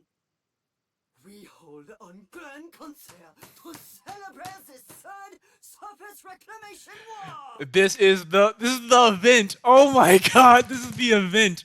That's what this is. That's what that is. That oh my All right. That's the event. Strip away the solemnity and march toward a better tomorrow for all of humanity. That's the event. All right. Et voilà! That's how we present le festival! Moi, excel that is the crème de la crème, in fact! Mais, it will cost beaucoup de money! This won't end with just one concert, no! We open concert after concert! Encore, encore! We will captivate the souls of every Ark citizen! Absolument! Entertainment! So what makes people forget their pain and anxiety? Very well. You'll have the central government's backing. I'll leave that part in your hands. C'est bon! Therefore, Commandant, Yes? TT Star must be the premier act at the third Surface Reclamation War Festival! Uh-huh. They must be our numéro un! Absolument! Oh. Good for the repair center in the Ark. We still got more. Or wait, repair center. Who's gonna? Is this Irie? Is this Irie? Irie, are you good? Oh. You're alive! Thank God! Are you with us? Ma'am. Call me instructor. Oh, instructor. I hear you looted the Forbidden Library during the blackout. And that you smuggled out a book about Dorothy. Apparently you were attacked while making your escape? Yeah. Is that correct? Yes, that's about right. What are you being so brazen about? It's only thanks to Arcana that we found you so quickly. Damn. Had we been any later, we might not have been able to save you. But you did save me, didn't you? Oh, what became of Arcana? Like our memory wiped Since again? Forbidden Library materials were leaked under her care, she will be punished accordingly. I'm the one who stole it. She's the victim here. Why would you punish the victim? What kind of abuse of power is this? I haven't finished speaking. Theoretically speaking, Arcana should be punished. But this only occurred due to the unforeseen Arc blackout. Given the special circumstances, we've decided not to pursue the matter. Okay. All things considered, things did not turn out too badly. Has the person who shot me been identified? What happened to them? Yeah, he's yeah. They were identified and killed. Yeah. Goodness. It just goes to show that crime doesn't pay. Irie, the Forbidden Library's very existence is classified. You will be held accountable for leaking its contents without authorization. Ooh. I've got a question. You're not listening to a word I say. Fine. What is it? What were Dorothy's true intentions? To take revenge on the Ark. But she never actually acted on it. What drove her to seek revenge? Because the Ark used Dorothy and the Goddess Squad before discarding them. I see. You seem pleased. Yes. I'm with an inspection unit. Exposing the dirty secrets of others is the reason for my existence. And now, oh my. To think, I've now exposed even the Ark's darkest secret. I love it. I knew there was a reason I didn't quit this job. She's a fucking goober, man. Go on, tell me how brilliant I am. She's a goober, man. Yes, you are brilliant. I love Irie so much. Which is why you will be undergoing a memory wipe. Oh, GG's. Pardon? Don't worry. Only the information pertaining to the Forbidden Library will be erased. Okay. But knowing you, you'll find your way back there someday. Oh, that's no problem then. Any chance you could put it off for a while, though? I'd like to savor this feeling a little longer. Fine. As you wish. I love Irie. By the way, where is Avastar? Why isn't she with you? Yeah, where did Irie? Oh, Avastar is currently the manager of those pop stars. Right. Where did Elysian go so wrong?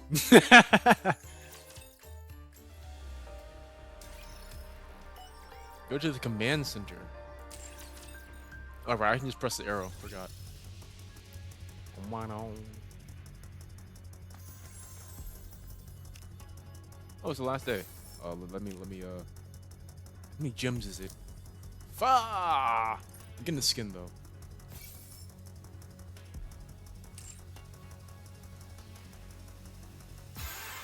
Hi Anise. Okay. Forgot it's dailies. Let's play 18 times with resupply. Okay. Give me that. Got another one? Okay, we're good. Command center we go.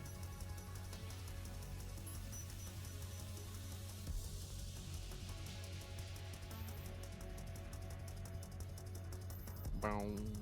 Bow. Ba-da ba-da. Ba-da boom bow wow. Boom chicka boom chicka ba ba ba ba. Bow bow bow bow. So, Oh. TT Star's comeback concert has been upgraded once again? Yep.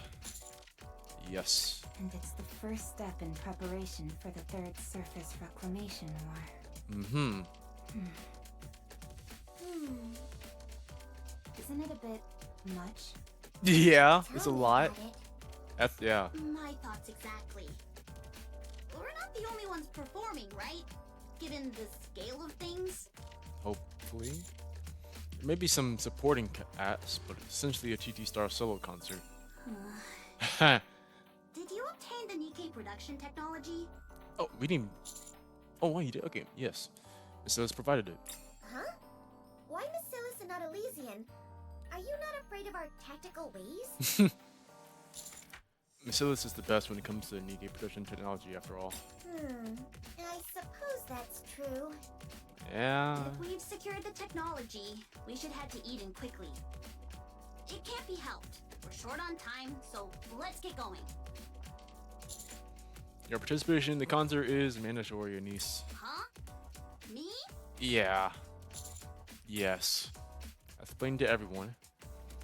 Thanks to her heroics on Punk Street, shooting down the Black Spire, and her performance in the recent battle with Sitso, Nice's recognition has greatly increased. Obvious achievements occurred inside the Ark and witnessed by numerous people.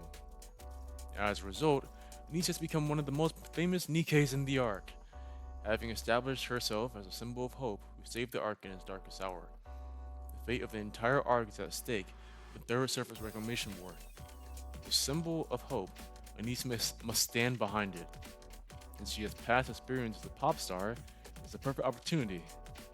That is, the position of the central government in Tetra. A symbol. Me? Yeah, that's a lot.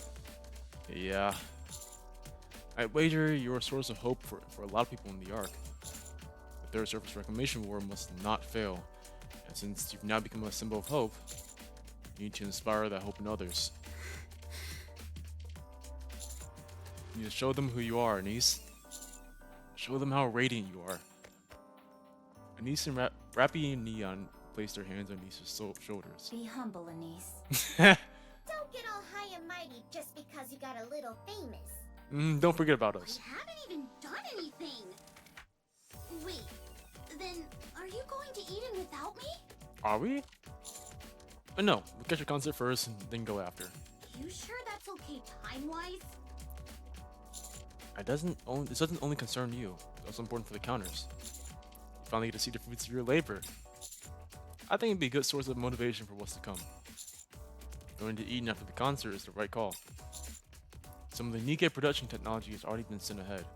Important parts must be delivered in person, but they can at least start setting things up. So, get yourself ready. Let's put on a show.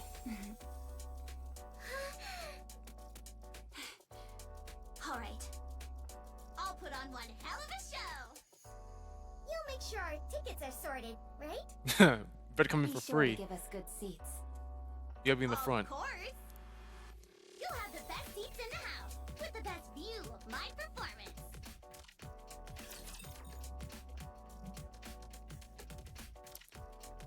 I think that's it, probably. You think? Is that the end? Coming soon. Yep, that's the end.